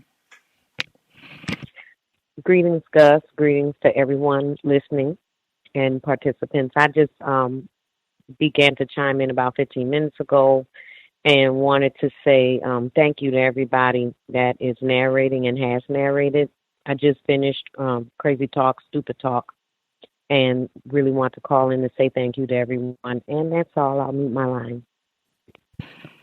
All right, on. Much obliged.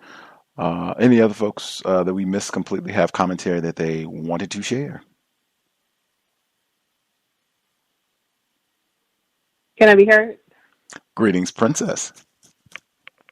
I just wanted to say good evening, everyone. I'll wait until the next segment because I had popped in a little bit later. So I rather just be in listening mode now because just hearing a lot of this is just some of it's kind of it's a lot.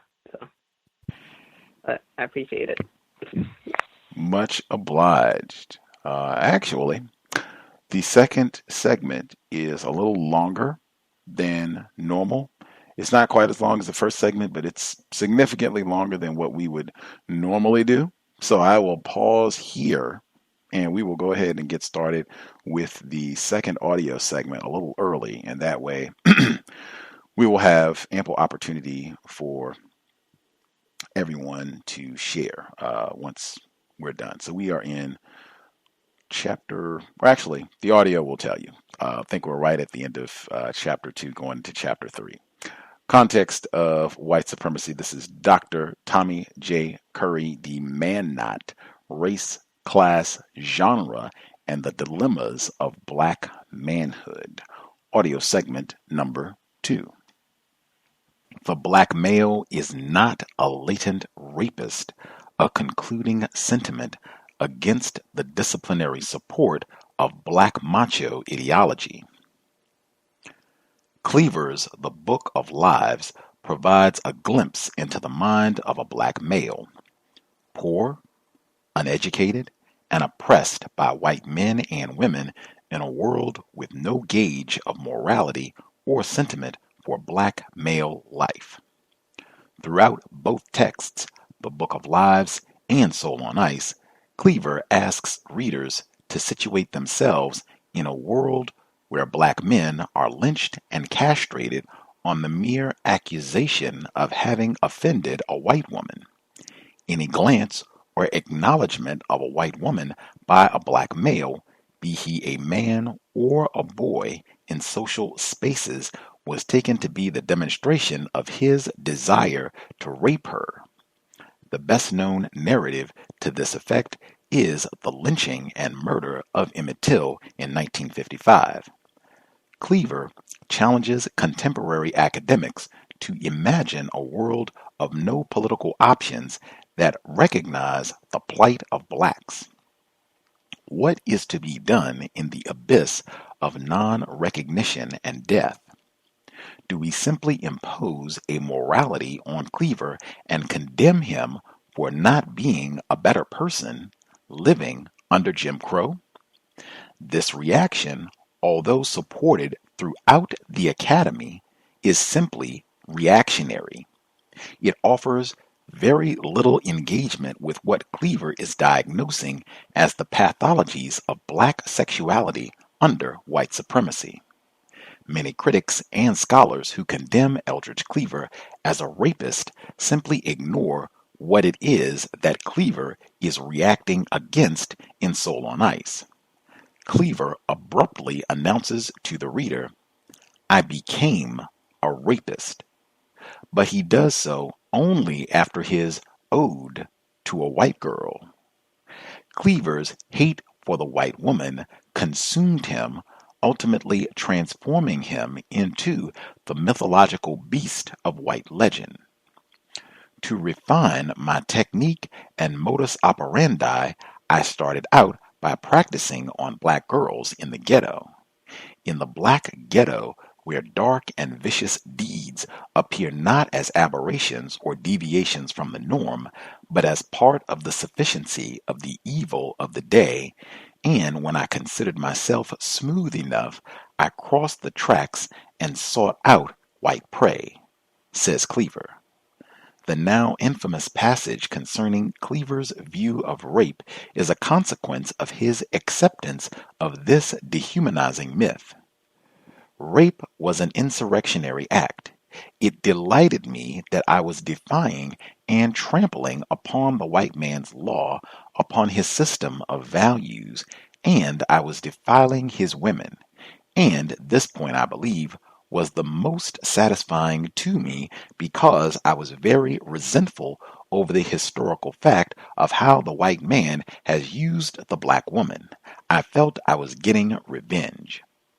As mentioned earlier, many feminist critiques, such as Susan Brown Miller and Michelle Wallace, would come to accept that rape was simply the personality of black male intellectuals during the 1960s and 1970s. This narrative is constructed by connecting Cleaver to the provocation in Black Dada Neologismus by Amiri Baraka, formerly known as Leroy Jones. Rape the white girls. Rape their fathers, cut their mothers' throats. Almost unilaterally, these critics have decided that black men desire rape as a means of political expression and power. Black men are not social and historical beings under this account, which is to say that black men are not reflective or reacting against what they see as the historical denial of their rape at the hands of white men and women. They are simply brutes fixated on the fucking of the white woman. These early feminist authors assert that black men crave white women as their political end despite its time-tested result, namely death. Cleaver, however, notes there are, of course, many young blacks out there right now who are slitting white throats and raping the white girl. They are not doing this because they read Leroy Jones' poetry, as some of his critics believe. Rather, Leroy Jones is expressing the funky facts of life. Cleaver offers the reader a realism that has yet to be surpassed. By the end of the section, he clarifies that he does not endorse rape. Instead, he tries to explain how the system creates and punishes the black male rapist. Though brutal, Cleaver believes within the facts of anti-black life that there is the possibility of salvation. He urges the black male to resist being consumed by his hatred of the white woman and move toward an understanding of the system and the underlying sexual ideology that defines the black male as little more than the inevitable rapist.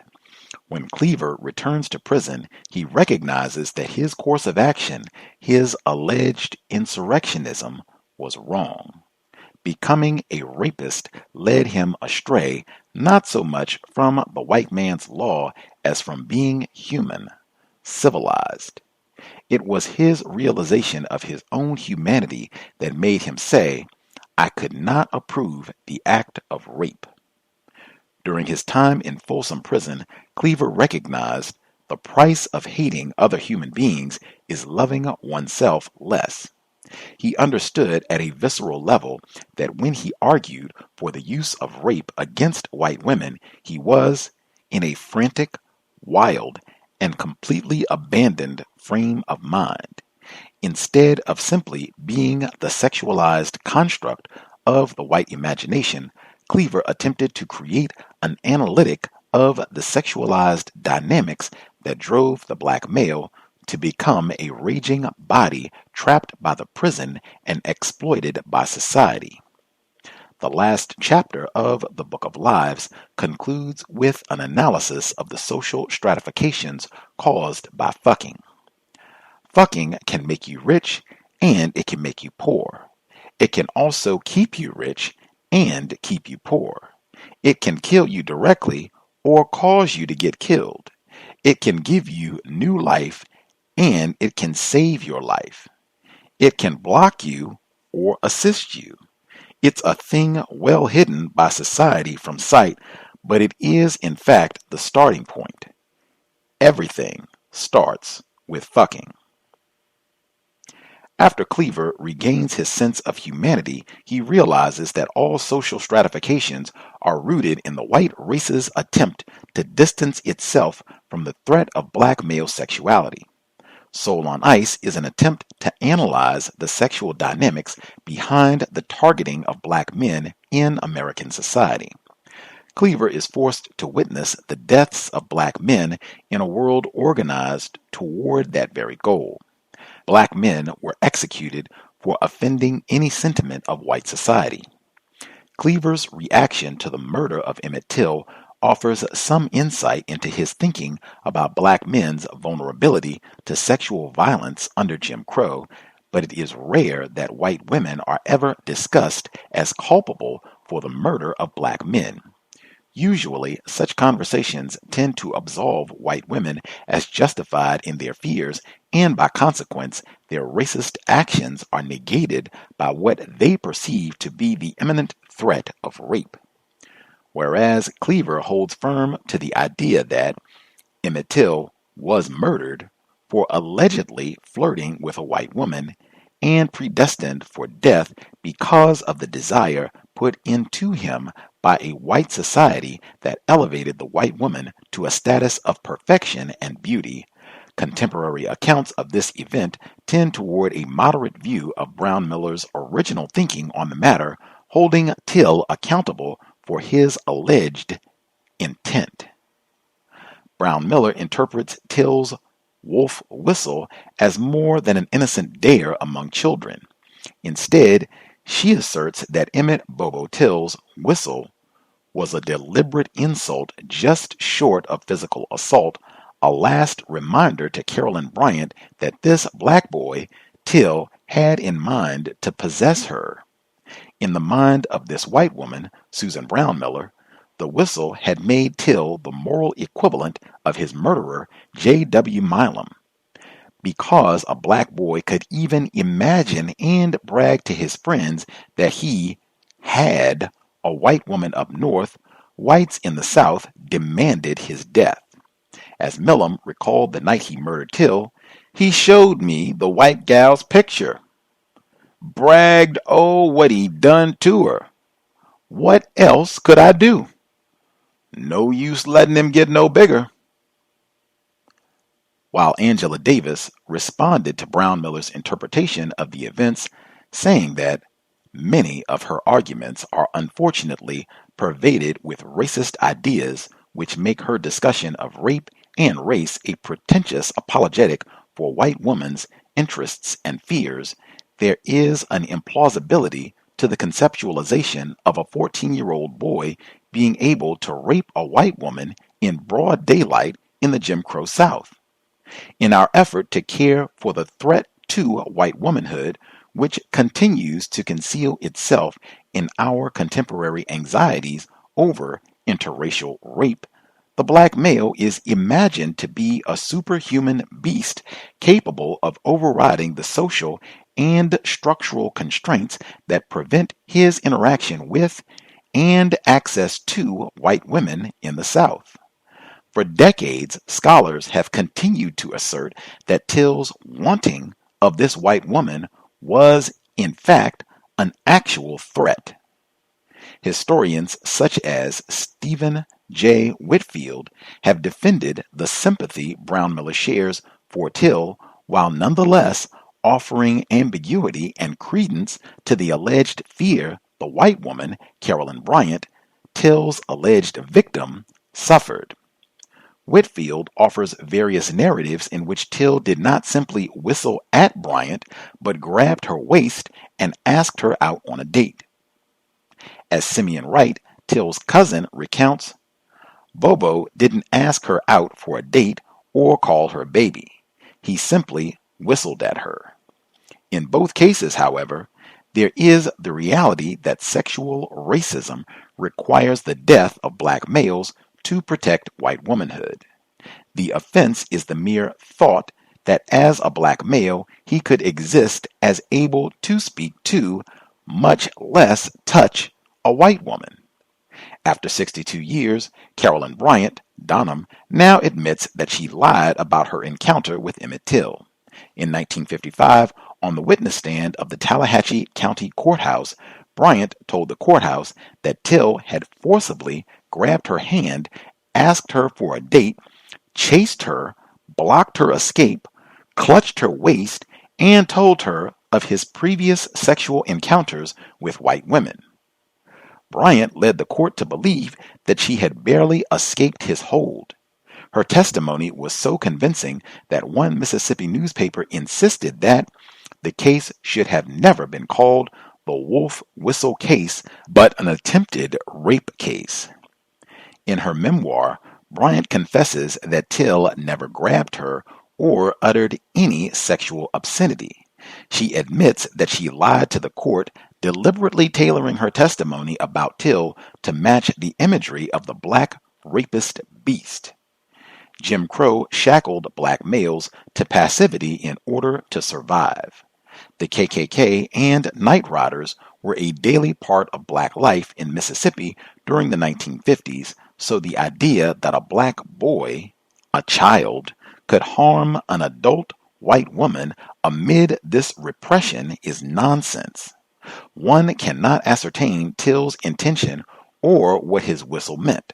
Such a gesture is allowed to occupy the feminist imagination only because it is a racialized account of an allegedly more debased and savage masculinity placed in contrast to white womanhood, which is represented as ontologically pure and innocent. It simply is not the case that white women were innocent or ignorant of this societal arrangement called Jim Crow. They knew such a gesture would lead to Till's death.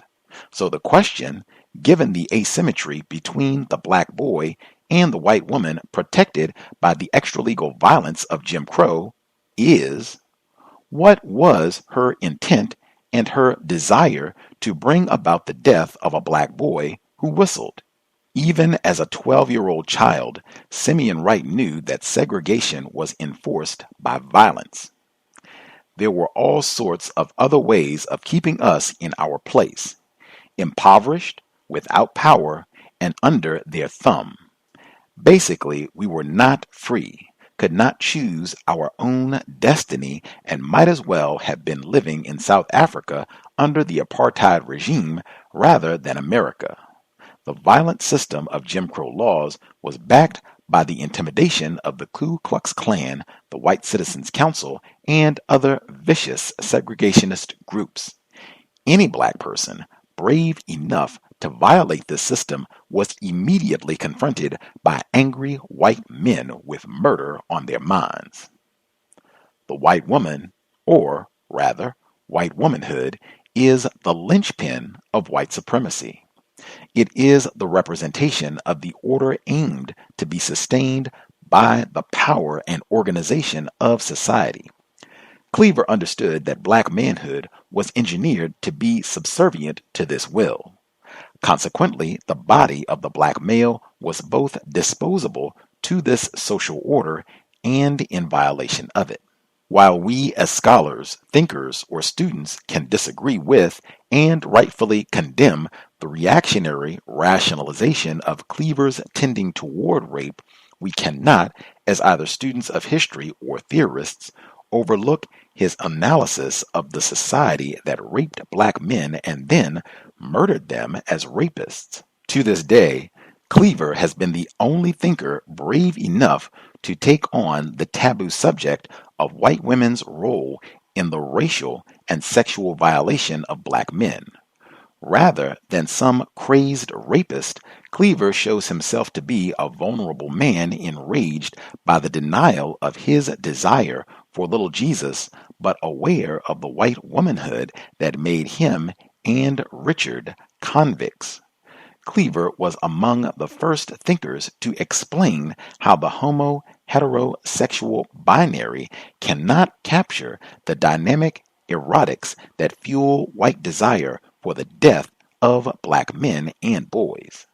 The history and practice of black male sexual exploitation has shown itself to exceed the delineations marked by sex with men, homo, and sex with women, hetero, sexual identities of our times. The abuse of black men shows that their suffering occurs within the manipulation of multiple aspects of sexuality. The black male was raped by both white men and women. He is dehumanized by a violence that is inenumerable under our present categories used to describe sexual violence. The context of Cleaver's rage and his resistance to our present order as part of the ideological rationalizations mandating his dismissal as theorist must be analyzed alongside this limitation of our times. If the university remains dedicated to condemning him as a rapist, then it must also condemn the world of rape that gave rise to his reactionary insurrectionism. The sexual violence and rape of black males is still an operating but largely ignored dynamic of American racism exercised against black men and boys. The next chapter analyzes how the maleness of black men and boys disadvantages them throughout American society and why the sexualization of black males is obfuscated in our academic accounts of black male oppression. Chapter 3: The Political Economy of Niggerdom, Racist Misandry, Class Warfare, and the Disciplinary Propagation of the Super Predator Mythology. The case against Lil B, Michael Lewis, was really about accommodating a powerful racist political socioeconomic agenda that at once invented and condemned black boys as super predators. The sensibilities of the black American intellectual concerning race have historically been cemented to their ascendancy within empire.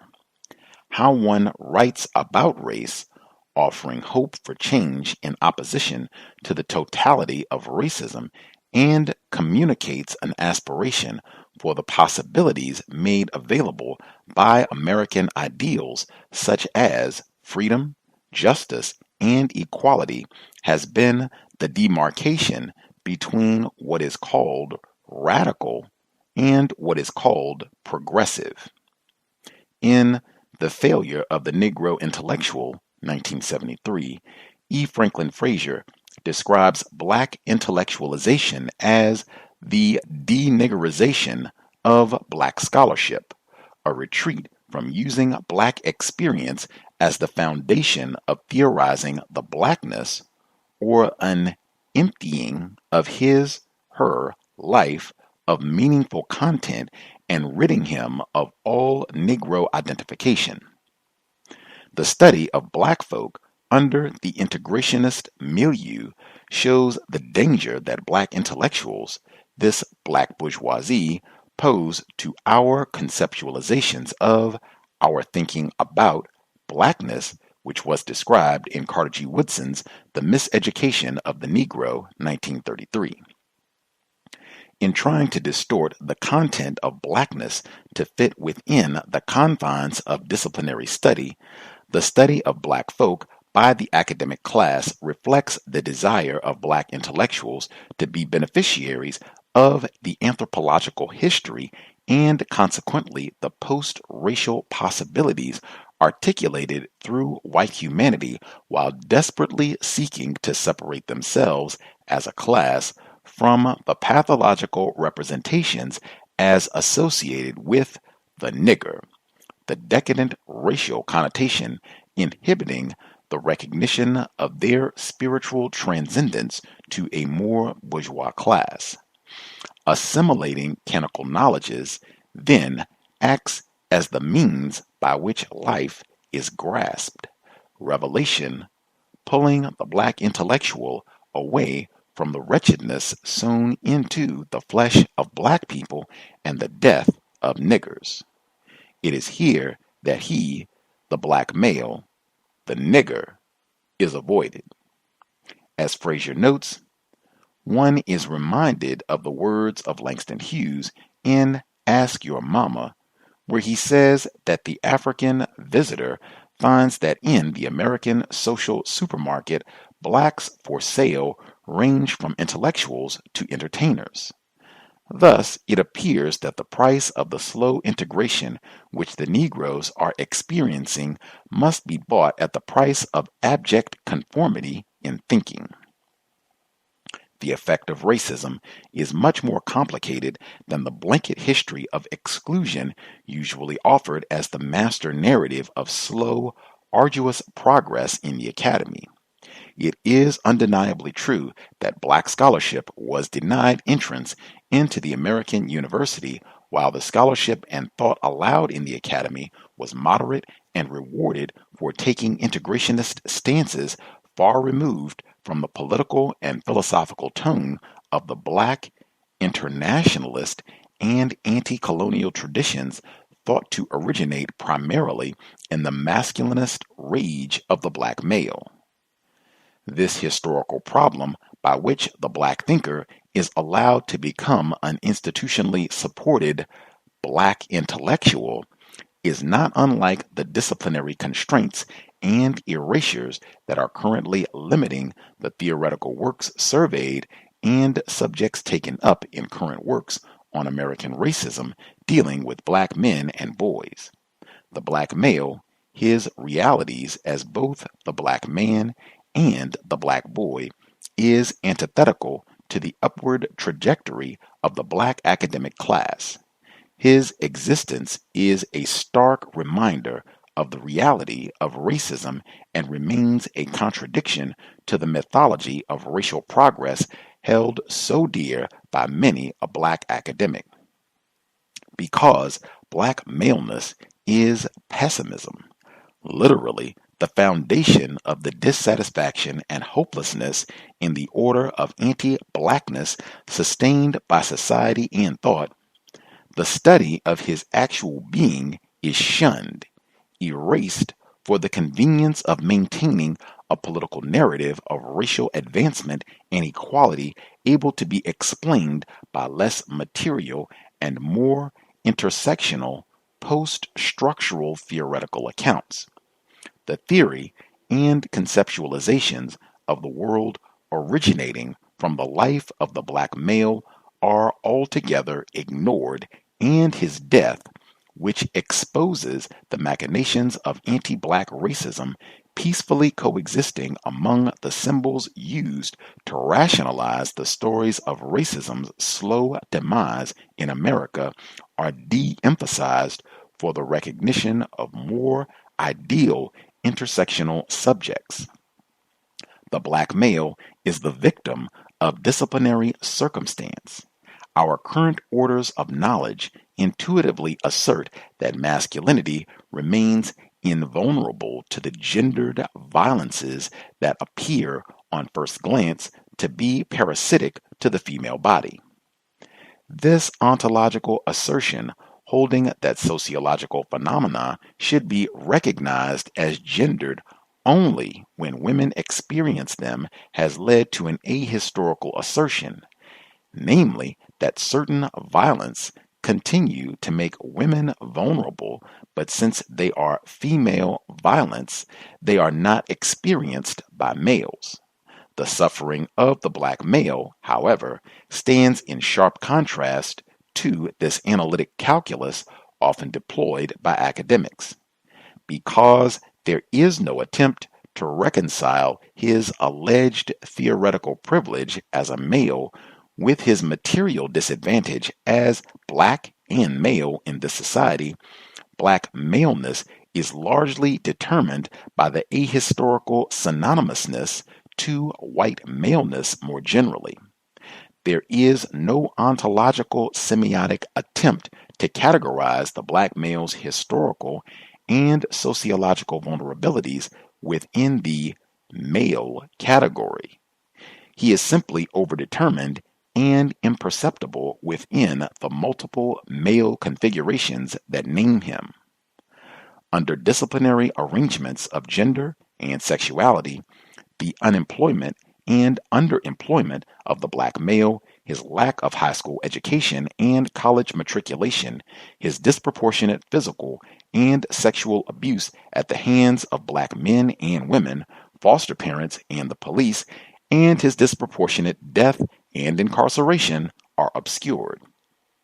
Our understanding of gender makes the disparities under which racial males suffer ultimately irrelevant to the theories that account for black maleness itself. Rather than simply fight for the inclusion of black males as gendered and, by consequence, affected by gendered violence, this chapter situates the vulnerability of black males theoretically by analyzing the disciplinary obstructions to his study. How does one think of racist misandry, the particular hate of the black male? What explains the erasure of black male vulnerability within disciplines and the theories that emerge from them in the face of the proliferating facts of black male demise? How enduring does sociological or historical disadvantage have to be, how severe, before it becomes encased within, referred to by his peculiar location as black and male?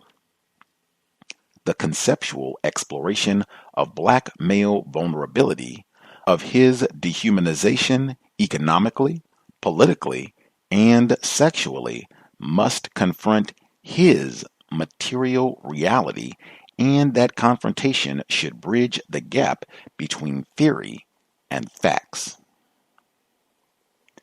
The violence of poverty, black males, and the stigma of criminality. It is no secret that the modernization of America's economy during the 1970s and 1980s had dire consequences for black men. The post-civil rights economic prospects for black men, who traditionally had been blue-collar workers and laborers, were marked by poverty and growing unemployment in the second half of the 20th century. As the economist Amadou Jackie Kaba observes, unlike their female counterparts, who have seen tremendous economic, political, and educational gains over the past several decades, black men have not seen great strides in their mobility from poverty or comparable gains in education. In many ways, their position indicates only further social and political marginalization. In the late 1970s, James B. Stewart and Joseph W. Scott observed that because they are racialized men, black males suffer from deliberate and institutional programs designed to remove them from society. Stewart and Scott maintained that the institutional decimation of black men through police violence and incarceration emerged from a political economy that deliberately confined young black men to poverty, exploited black males for cheap labor, and rationalized their death as a consequence of their deviance and undesirability in American society. Unfortunately, the institutional decimation of black males has continued uninterrupted for the past several decades. The consequences of this practice have been so severe that some authors have begun referring to poor black male youth as disconnected and economically doomed, since long-term disconnection correlates highly with low-income family backgrounds, but also with poor future economic prospects for the individuals themselves, their spouses or partners, their communities, and their children. In short, black males exist in a world of violence predicated on very tangible social exclusion, whereby they become sanctioned by society, not participants within it. Recent research finds that employers not only are less likely to hire black men after they are incarcerated, but also discriminate against black men more generally because the high rates of crime and incarceration among young black men are likely to reduce the employment prospects of those with no criminal background themselves. Employers frequently cannot distinguish accurately between those who do and do not have criminal backgrounds. In fact, black men with no criminal records and degrees are less likely to be called back for interviews than white men with criminal records. The strong cultural associations of black males with criminality and danger allows employers to legitimize their racial biases as sound business sense. For many blacks, job discrimination begins with the reading of their names, since a black-sounding male name often results in being eliminated from the callback pool. Black males are severely burdened by their association with criminality. Black males with criminal records have little to no prospects for work, while black men with degrees often receive little to no benefits from their credentials. Black men who are rated equal in performance and qualification to their white counterparts are paid less despite their productivity. Even in those instances where black boys find themselves reared in a viable middle-class family, they are much more likely to be victims of downward mobility, or falling out of the middle class as adult black men due to employment discrimination. Theorizations of black men continue to focus on job discrimination and their labor exploitation without a serious consideration of black males as undesirable workers. In liberal arts and humanities disciplines, the conversation about black men's economic position is continually framed around income and wage differentials between men and women, with little attention given to black males' employability or the stereotypes applied to the black male worker. The assumptions about black men in the workplace are largely derivative of the patriarchal thesis deployed by second-wave feminism, which holds that black men have more power, authority, and economic standing than their female counterparts in professional occupations. Overwhelmingly, black men as a group are blue-collar workers. However, for the few who occupy the white skilled labor sectors of America, assumptions of male privilege and power have followed. Historically, black men often fare worse than black women in professional and skilled employment settings because of the different stereotypes applied to black males and the level of education between the groups. Black men are often associated with such negative stereotypes that any assertive act of speech or demonstration of leadership is thought to be threatening. In these professional executive environments, black men are penalized for exhibiting agenic characteristics, assertiveness, self-confidence, conviction, while black women are not. This penalty is so severe that a disarming mechanism, for example, a baby face, humor, a skill or quirk that allays the threats that whites perceive black males to pose to them, is recommended for black men. Even in middle to top tier jobs, criminality and racist myths follow black men to boardrooms.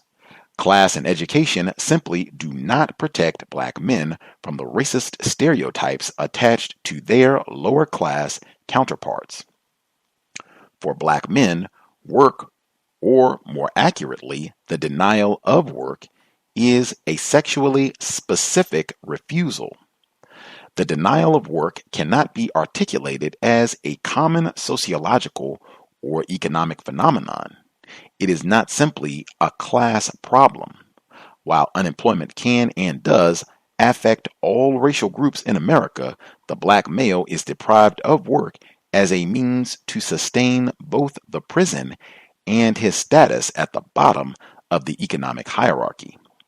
Unable to compete for jobs with their white counterparts or obtain jobs like their black female counterparts, many black men turn to illegal activities as a means of economic sustenance and survival, inevitably placing them in contact with the criminal justice system, the police state, and the prison industrial complex. The relationship among poverty, incarceration, and black male vulnerability is not abstract. In Portsmouth, Virginia, a young black man named Jamichael Mitchell, who was poor and had a history of mental problems, was arrested for stealing a bottle of Mountain Dew, a Snickers bar, and a zebra cake worth a total of $5 from a 7-Eleven. He was incarcerated for 4 months without trial. On August 21st, 2015, he was found dead from starvation. His body was extremely emaciated and practically had no muscle mass left when it was found. Poverty creates conditions that make young, uneducated, and unemployed black males into scavengers. They are forced to live or die by chance. It is this peculiar reality where criminality, the denial of work, poverty, and black maleness push black men and boys toward the prison and ultimately toward death at the hands of the police or of other black males forced to scavenge for survival.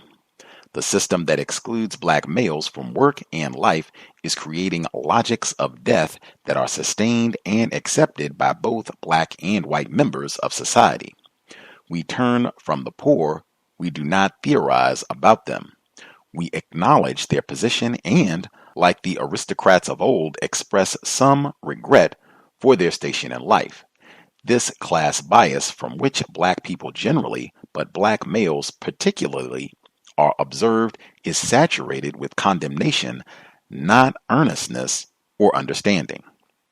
Unprepared and lacking options for employment, many black men turn to illegal activities as a means of economic sustenance. Participating in criminal activities in an effort to survive within a society that will not educate, hire, or train black men and boys inevitably places these young black males in contact with the criminal justice system and the ever-expanding prison industrial complex.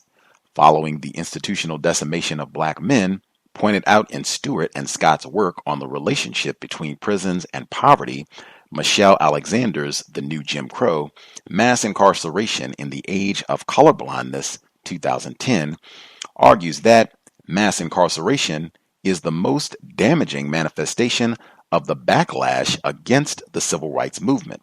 Mass incarceration destroys black families, removes fathers from homes, and makes black men, both literally and figuratively, a disenfranchised and unemployed undercast. According to Alexander, the prison industrial complex targets black men. Our criminal justice system has for decades been infected with a mindset that views black boys and men in particular as a problem to be dealt with, managed, and controlled. This mindset has fueled a brutal war on drugs, a get tough movement, and a prison building boom unprecedented in world history. This largely overlooked aspect of incarceration, which both feeds and feeds off of the poverty of black men, remains descriptive in most scholarly works dealing with black males. The war on drugs, as well as policies legitimizing racial profiling and illegal search and seizure on black male bodies, have legitimized not only the surveillance itself, but also public fears of black males. Black males who come in contact with the criminal justice system are stained by the crest of the state. Black men are not only dehumanized as prisoners, but their lives are forever affected as criminals. This grim reality is proof of not only racism, but also the consequences of the peculiar sexual violence and caricatures that have come to represent black males as deviants and rapists in this society. As Deva Pager points out, at any given time, roughly 12% of all young black men between the ages of 25 and 29 are behind bars, compared to less than 2% of white men in the same age group. Roughly a third are under criminal justice supervision. Over the course of a lifetime, nearly 1 in 3 young black men and well over half of young black high school dropouts will spend some time in prison. According to these estimates, young black men are more likely to go to prison than to attend college, serve in the military, or, in the case of high school dropouts, be in the labor market. Prison is no longer a rare or extreme event among our nation's most marginalized groups. Rather, it has now become a normal and anticipated marker in the transition to adulthood. The closeness young black men have to prison is rarely thought of as a peculiar kind of sexual violence.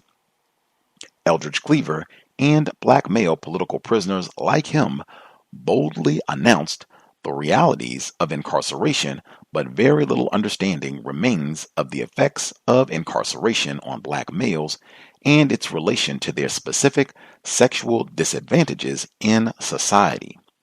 While black men and boys are spoken about with an eye to the seeming inevitability of their status as criminals and eventually prisoners, contemporary theory pays no attention to the endless ways in which imprisonment and policing are a kind of sexual violence initiated by the objectification and surveilling of the black male body.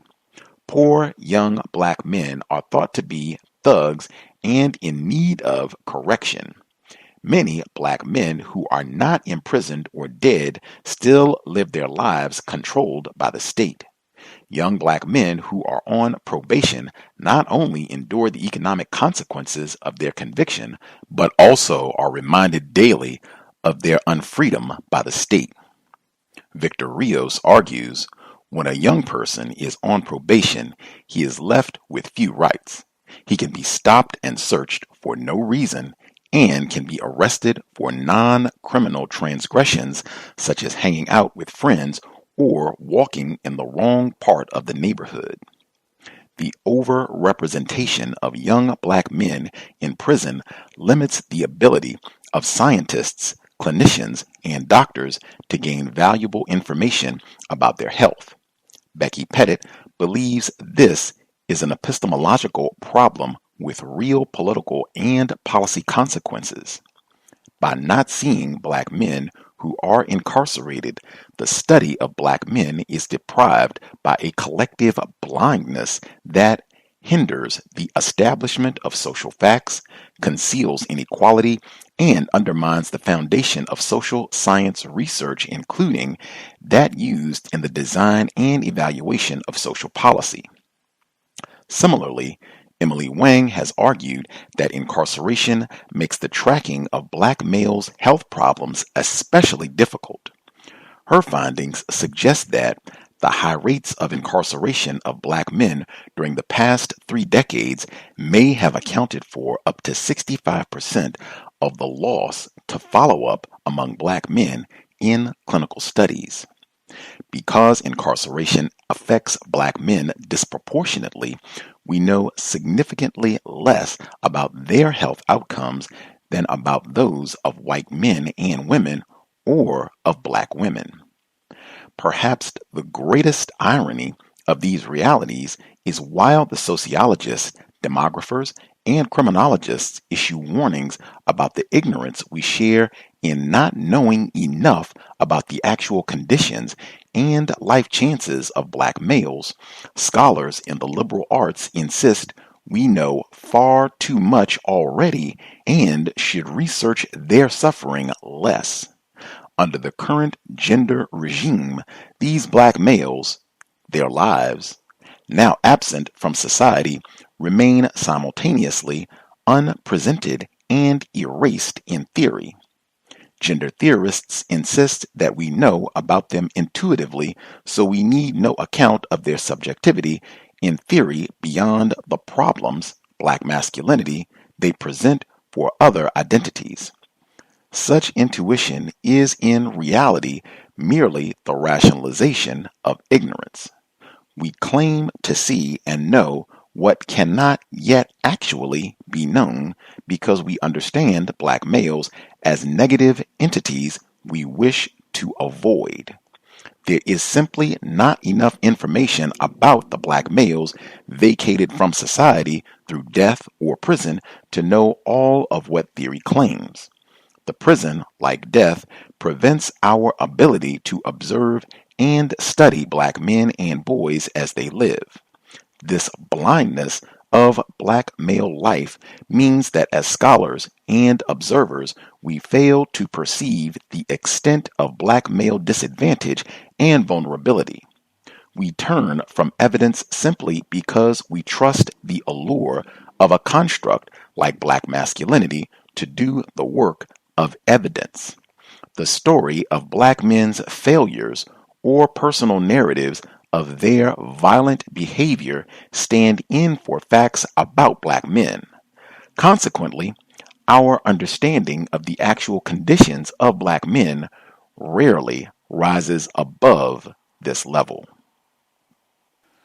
Context of White Supremacy. That will wrap us for this week. Next week, we'll pick up Little Niggers. We're still in Chapter 3. Little Niggers, Elaine Brown's analysis of the super predator mythology. Next Thursday. Got it? I think this might be the first time. No errors. Thursday. I am slowly adjusting. Next Thursday. The book club.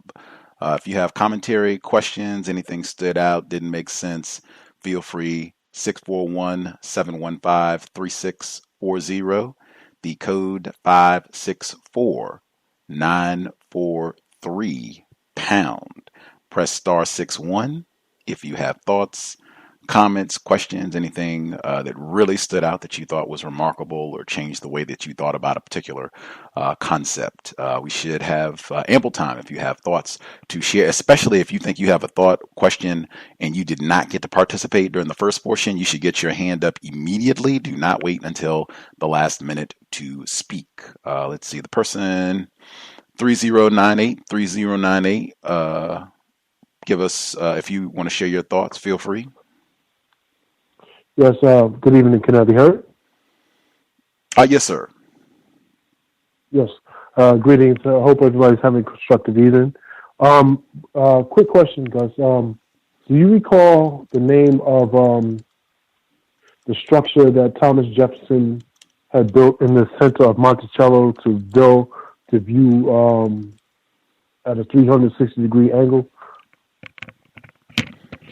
Oh, I'm such a bad UVA alumnus. I know what you're talking about. They have the rotunda on the campus that has that same circular figure where you can kind of you have a full view to keep an eye on the niggers or whatever it happens to be. They have Right. So I just forgot the technical name for it. Right.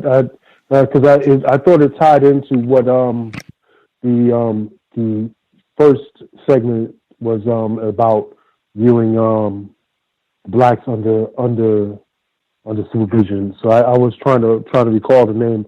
I guess I know it was talked about in I think it was a compensatory call-in show not long ago. So I have to go back and look for that. Anyway, I want to share an episode of workplace racism that possibly illustrates the emasculation that Dr. Curry describes in the professional workspace.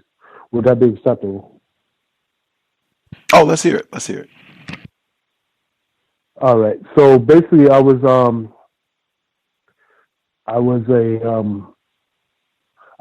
working as a driver for an advertising firm not long ago, and it was actually long ago. Anyway, but I was working for a driver, working as a driver in an advertising firm in the area known as New York City. So what happened was it was some kind of miscommunication, and the assistant, who was a white gay male, he proceeded to chastise me, and I felt really disrespected, and I wanted to really go at him, but I knew if I did, it would jeopardize my position.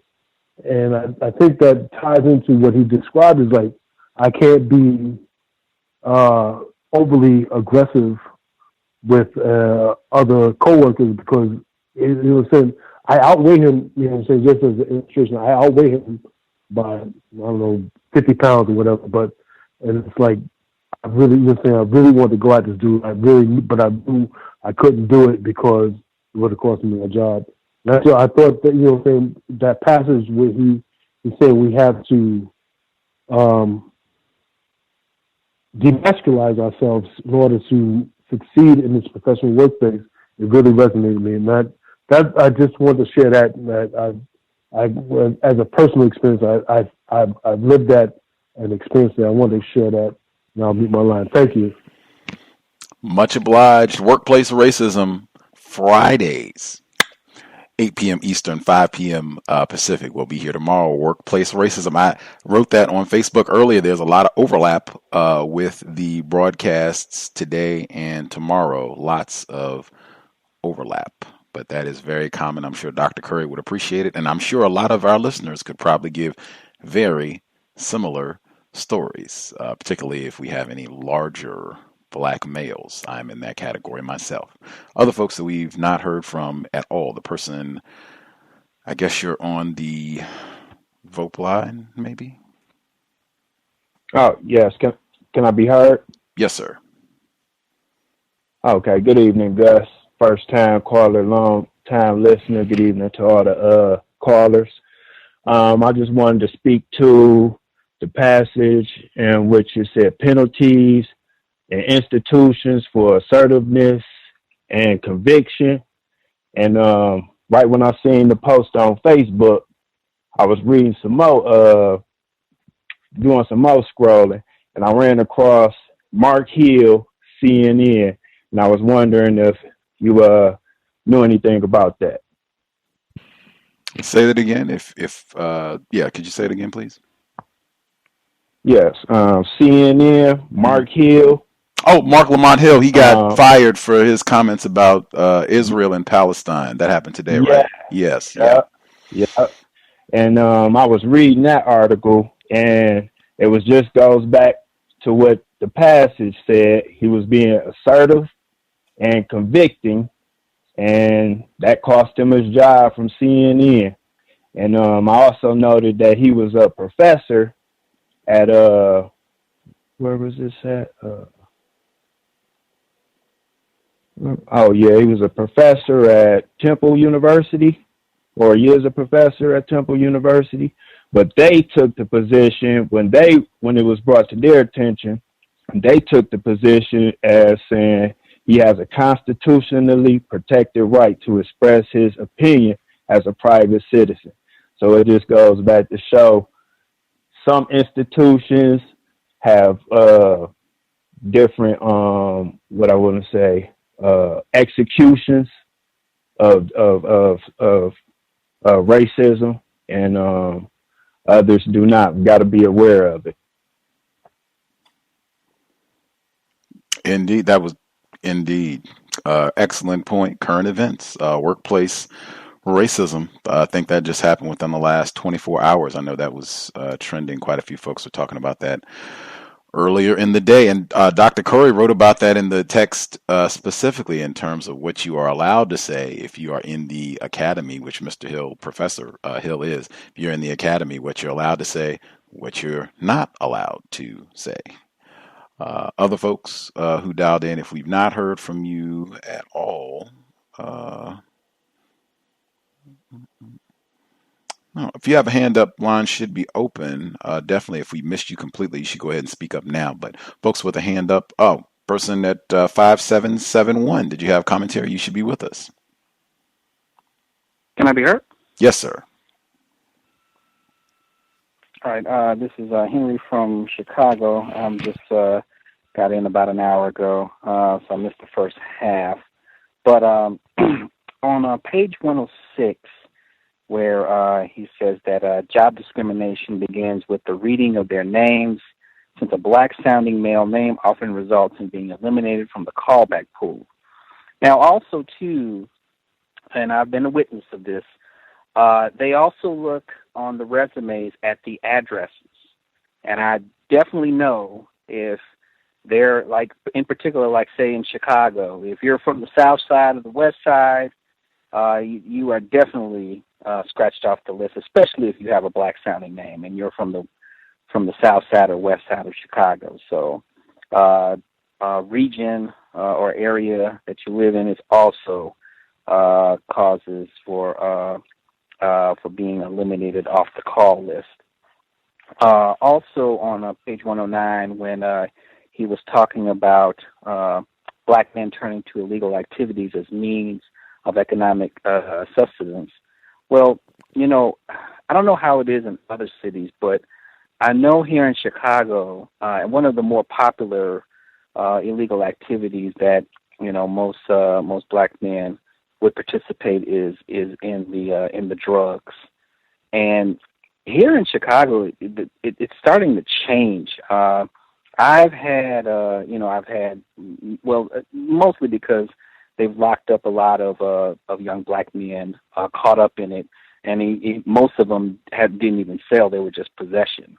But I talked to a young man in a program that I was a part of, who was an ex-drug dealer, and he was telling me that, you know, he stood out in the corner for 7 hours making, you know, just $80, and you know that's kind of like, you know, crazy to see a young man risking his life for 7 hours for just $80. But unfortunately, because of his criminal record, he can't even get a job at McDonald's, which he'll probably make more money, you know, working at McDonald's. But, you know, it is, you know, the economic castration is so bad now. It's like you can't even get the low-paying jobs now for black men. So that is that also factors into you know, black men being like, you know, being castrated economically. And I think you had posted something on Facebook in regards to this, I guess a section here in, I think it's page 108, about black men being penalized for exhibiting self-assertiveness and confidence and conviction. Well, I know my time working in corporate America, and I'm not a very large man. I'm a medium-sized man. But I know I was kind of one of those guys who did, you know, I was kind of like that, self-assertiveness, self-confidence. And I remember I got wrote up one time by my white racist supervisor. And what was so funny was, typically when you get wrote up, you have a meeting with the supervisor. Well, instead of him talking to me and actually doing the write-up, he sends the black supervisor from the other subdivision, who is a much larger black man, to come and talk to me about my write-up, even though I don't work in his group. So that's, that's a little bit of workplace racism that I wanted to put in, but I just want to share that. That's all I have in my line. Workplace racism, Fridays, 8 p.m. Eastern, 5 p.m. Pacific. We will be here tomorrow for workplace racism. Much obliged, Henry in Chicago, for sharing. And our first time caller mention of workplace racism. That's why I said it always, I'm amazed when we have moments of silence or pause when people say they have nothing to share for workplace racism. I always wonder, how could that be true? Other folks who dialed in, if you have commentary, questions, thoughts, line should be open. Proceed. May I be heard? Yes, ma'am. Red in Nevada. Thank you for allowing me to share again. I'm finally somewhere I can gather my thoughts better. With the first segment, I thought it was, it made me think of something not interesting, but it made me think of how out here, I remember before I was actually applying at like different dispensaries, and with the dispensaries, and they have, and even not just at the dispensaries, but even different places, black males typically occupy the security guard position, and not like inside and like managers, and even like working, just as like the regular, I don't know what they're called, cashiers or whatever. But I know for sure at the dispensaries they are actually armed, and it made me think about the situations recently with being security guards, and even I'm sure at like different, and I've seen at different clubs here where in Las Vegas, where they are, security guards, but not necessarily in the casinos where they have like where they're armed. But it made me think about if that is just also another way of white men maybe displaying their disposability towards black males, because if they don't do their job right, I've never seen like a armed black security guard wherever, really use their firearm, but it was just there. But, it kind of made me nervous for the black male who possessed it, because should they have to use it, I don't have any confidence that either their employer would back them up, even though they're supposed to be there to protect, their property, or if they don't do their job, of course they would, I'm not, of course, but they may, be fired anyway, or worse.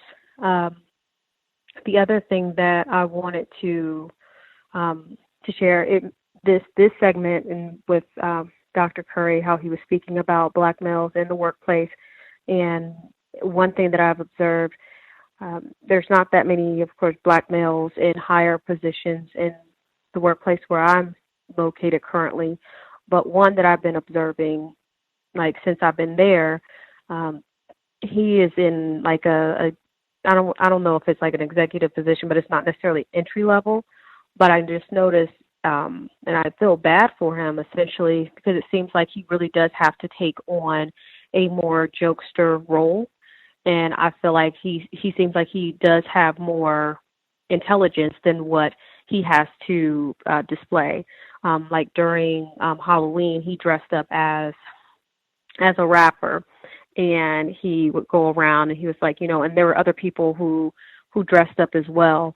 And it kind of seemed like no matter what the theme is, it almost seems like he has to go along with it. If there's like a special themed day, or if there's something, if there's like another business, like an affiliate that is coming to the area, he has to, the business, I don't know if something particular to that business, it's almost like he has to kind of cater or dress up or something like that to for that business rather. And it's kind of almost like sad because it almost makes it seem like I don't see any of the other white males in comparable positions having to do that. And just wondering like how mentally straining that may be. I guess that will be, I'll leave it there for now. Thank you for allowing me to share. Much obliged. I remember just the last segment, workplace racism tomorrow. I remember the last segment that you shared, Red in Nevada. I don't know if it was Al Roker or not, but it was a black male. He's on television and he does like the weather. It could have been Al Roker. I might be incorrect, but I know it was a black male. But Dr. Welsing, she used to talk about this regularly in the same theme. That you can't be serious if you're a black male in a workplace situation. You can't be serious. You got to have that quirk that Dr.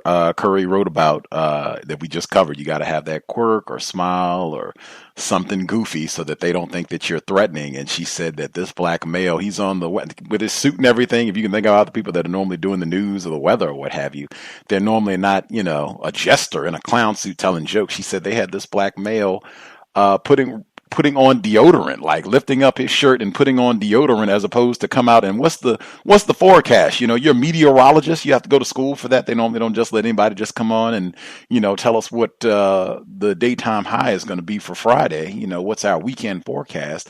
They got him on putting on deodorant. That's your powerful black male with all of this privilege and toxicity. And yes, that does take a toll on you. Absolutely. What toll does that take on you psychologically, having to do all that? Absolutely. Great question, Red. Others that had questions, comments, thoughts? Hello, Red. Go ahead, ma'am. Irie?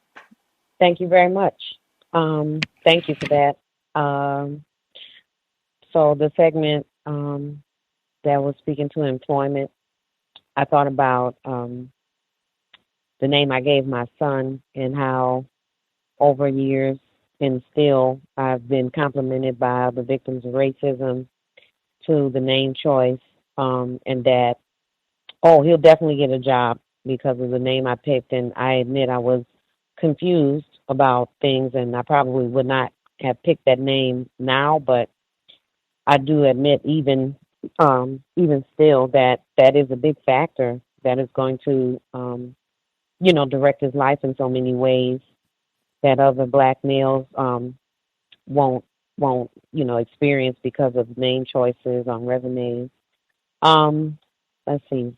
I also suspect that I wrote a note that about black men being paid less than their white counterparts. I suspect that that's because the labor of black men was never intended to be paid from the beginning. So in the context of white supremacy, I don't even want to acknowledge you, let alone give you as much pay as I would my son, my uncle, my father, nephew, brother, friend, etc. If these are white men. Moving on. I also believe, it wasn't necessarily stated in this part of the book, but I also believe that there's a lot of misimagery. I hope that's the right way to use that word, but I think there's a lot of misimagery of black men in movies and television in regard to where they are in economically in careers. You see movies like, I know Tyler Perry, he has a lot of movies where it shows black men that are in business or black men that are executives. He's even done a remake, I think, of Alex Cross, like a big a leading detective. And if you're seeing images like that as a black man, it can play on your psyche because you can start to believe, well, why am I not experiencing that? I'm seeing it projected to me as a reality, but it's not reality. And I think that would also lead to an ethos of the get rich or die trying, because a lot of these young men out here they do defer to the street for mere survival. And a lot of them also try to go to higher levels within that part of society, which would be considered management or even entrepreneurial, because they're just seeing, I want to make it some kind of way. I hope that wasn't unclear.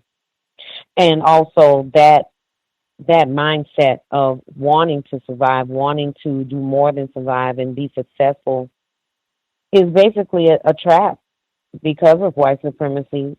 It's going to lead to greater confinement or death. The last thing, let's see. I'm sorry, just two more things. I also think that there's this misimagery of black men and where they are and economically in society is also on purpose to reinforce cognitive dissonance with people who classify as white, so they can say, oh, they can't be doing bad.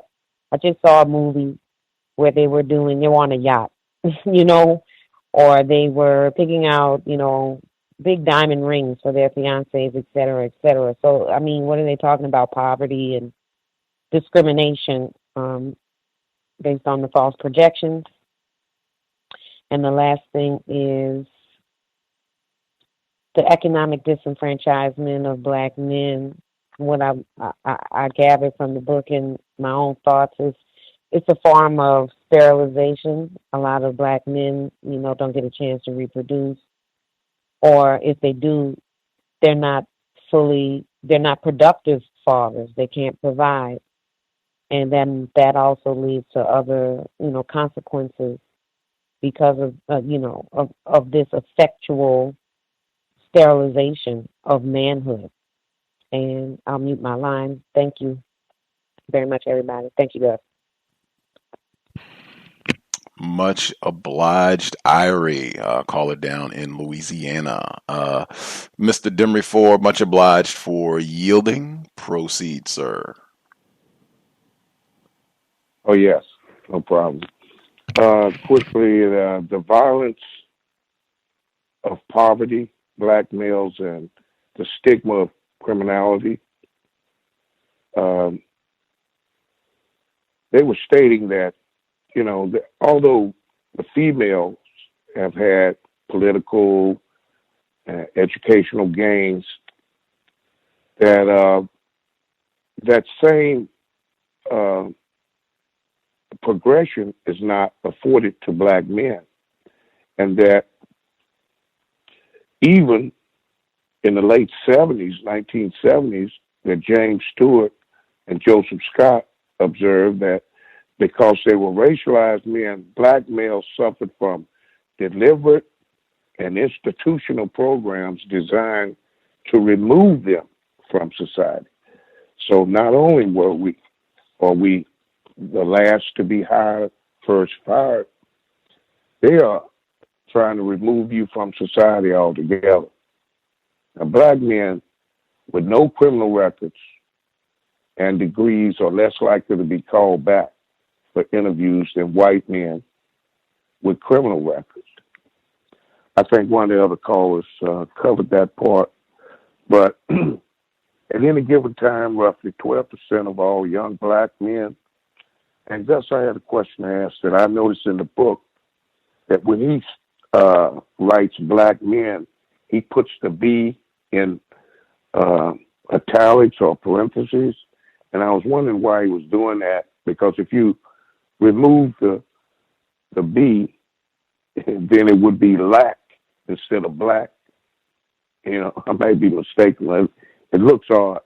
But anyway, 12% of young black men between the age of 25 and 29 are behind bars, but less than 2% of white men in the same age group are behind bars. And over the course of a lifetime, nearly 1 in 3 young black men, as well as over half of young black high school dropouts, will spend time in prison. And like the book had mentioned, the new Jim Crow with Michelle Alexander, I still have yet to finish the book because it's just so disheartening. And, you get to a point that, you know people that have went to jail and that have felony conviction, but you just did not know what they had to go through and what they were experiencing, having to have a criminal record and a felony at that. And then the last thing is perhaps the greatest irony of these realizations is while as sociologists, demographics, criminologists issue warnings about ignorance, we share in not knowing enough about the actual condition and life chances of black males. Scholars in the liberal arts insist we know far too much already and should research their suffering less. So that's how they feel about, although you're not even looking at this thing correctly, but when you do bring it up, they're saying the study that we have done on you is far too much, and we need to do less of that. I'll mute my line, Gus. Thanks for taking the call. Much obliged, Mr. Demery 4. Or at least in my text, the pattern that I've noted around black is that he always has it capitalized. So I think sometimes it might be that he has the quotation marks around the B in black if he's quoting somebody else and they do not capitalize the B in black. He does that sometimes. So that could be, I might be in error about that, but that is something that he does in the text consistent. In fact, he capitalizes the B for, if he's talking about black people, and he puts the W in white in lowercase if he's talking about white people. Just interesting observation. Other folks that, anybody that we missed, we got a hand up? Anybody that we missed completely? Can I be heard?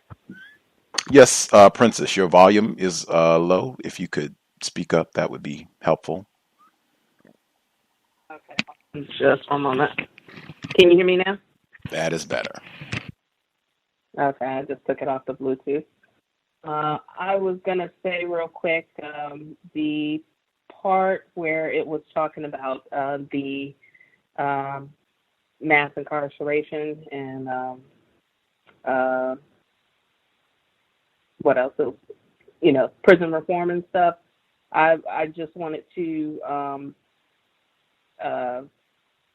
have everybody keep in mind that when we talk about mass incarceration, not to get too political, but there is a direct correlation with the problem that we're now facing in regards to this whole illegal immigration thing, because as we've seen, because there, when black males do get caught up in the system, and then even for low-level crimes and stuff, when they do get back released, since I believe 1965, when they with the first initial Immigration Act, you saw an influx of people coming into the country primarily from Central and Latin America, and at the same time, that's when you saw all the drugs getting flooded into our communities, and crime, everything, industries are going, all this stuff.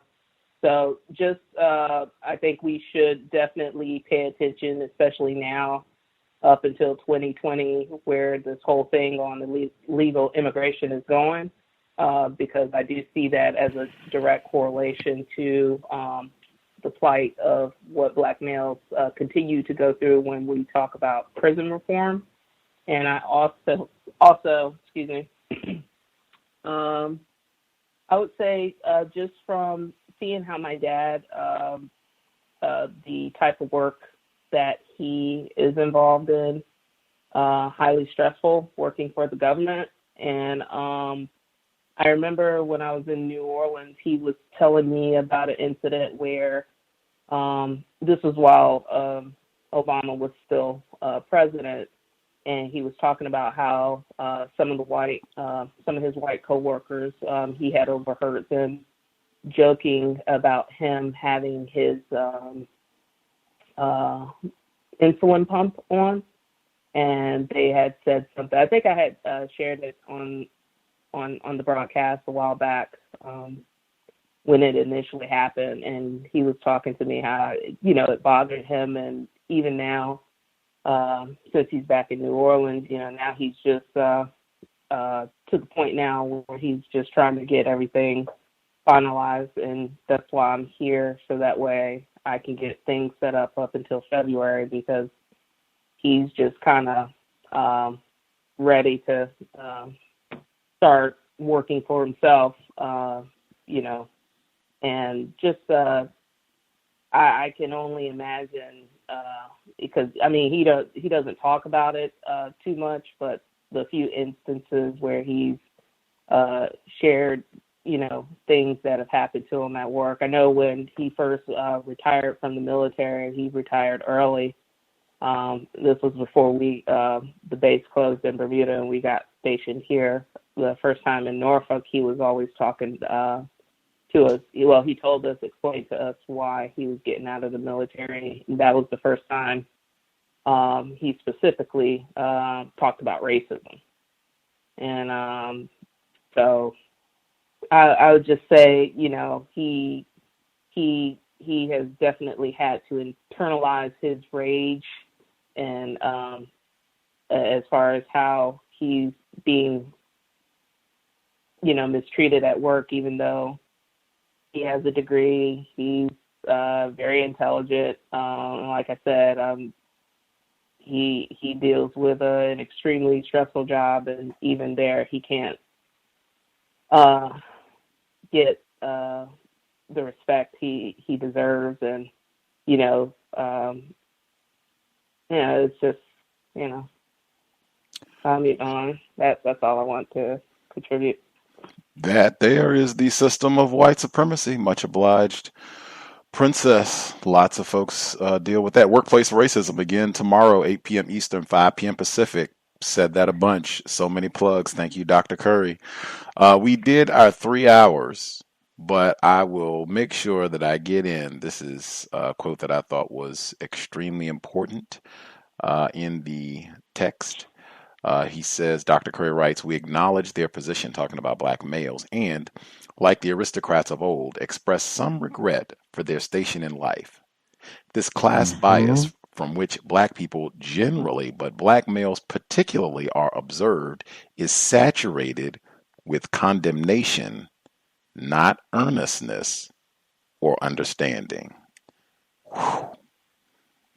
That isn't quite like he's had some real dingers in here, but I mean, that right there, I think that in general, that right there, that sentence, why have I said for a decade now, don't you get on here and call me brother, black brother, none of that. That is exactly why, because it is saturated with condemnation, not earnestness or understanding. And just because you hang a brother on it does not mean that there is any real sincere caring about black males, black females, black children, black people in general. With that, brothers, sisters, cousins, we will call it a broadcast, and we will be here tomorrow. Workplace racism, 8 p.m. Eastern, 5 p.m. Pacific. If you have additional thoughts, questions, if anything is not, crystal, you feel like you do not have an accurate understanding of what Dr. Curry was trying to convey, hey, drop an email. Some people did that, and I gave them Dr. Curry's email, which is publicly posted, and we could just ask. I'm sure he'd be down to come back on the program. He knows we're reading the book. We can get it cleared up quickly, whatever the problem is in the text. You can drop me an email and let me know, and we can press forward on that. There's no one who should go through a Cow's book club with this book, The Man Knot, and be confused about anything. That's it. Thanks everyone for tuning in. I hope it was a constructive investment of your Thursday evening. Could have been out doing your, what they call it, Christmas holiday shopping or whatever you're doing, Kwanzaa, all that. We'll be here tomorrow and Saturday for the compensatory call-in. Thanks again. Hope it was worthy of your time and energy. Sobriety would be best under conditions of white terrorism. Even if they're going to have holiday office parties, you definitely do not want to be a black male or female and be under the influence at the office party. Not good logic.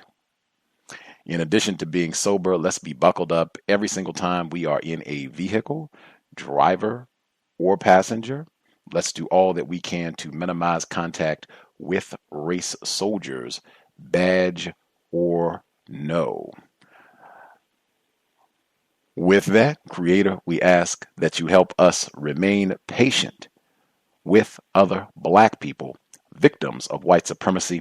We ask that you help us remain patient with ourselves. Remind us to demonstrate the highest levels of black self-respect at all times, in all places, each and every time we are in contact with another black person. It has been time. Replace white supremacy with justice immediately. Cal signing out. Thanks all for tuning in. Nigga, you so brainwashed. I'm a victim, brother. Problem. You're a victim. Yeah. I'm a victim of 400 years of conditioning. Shut up. The man has programmed my conditioning. Mm-hmm. Even my conditioning has been conditioned. Hey!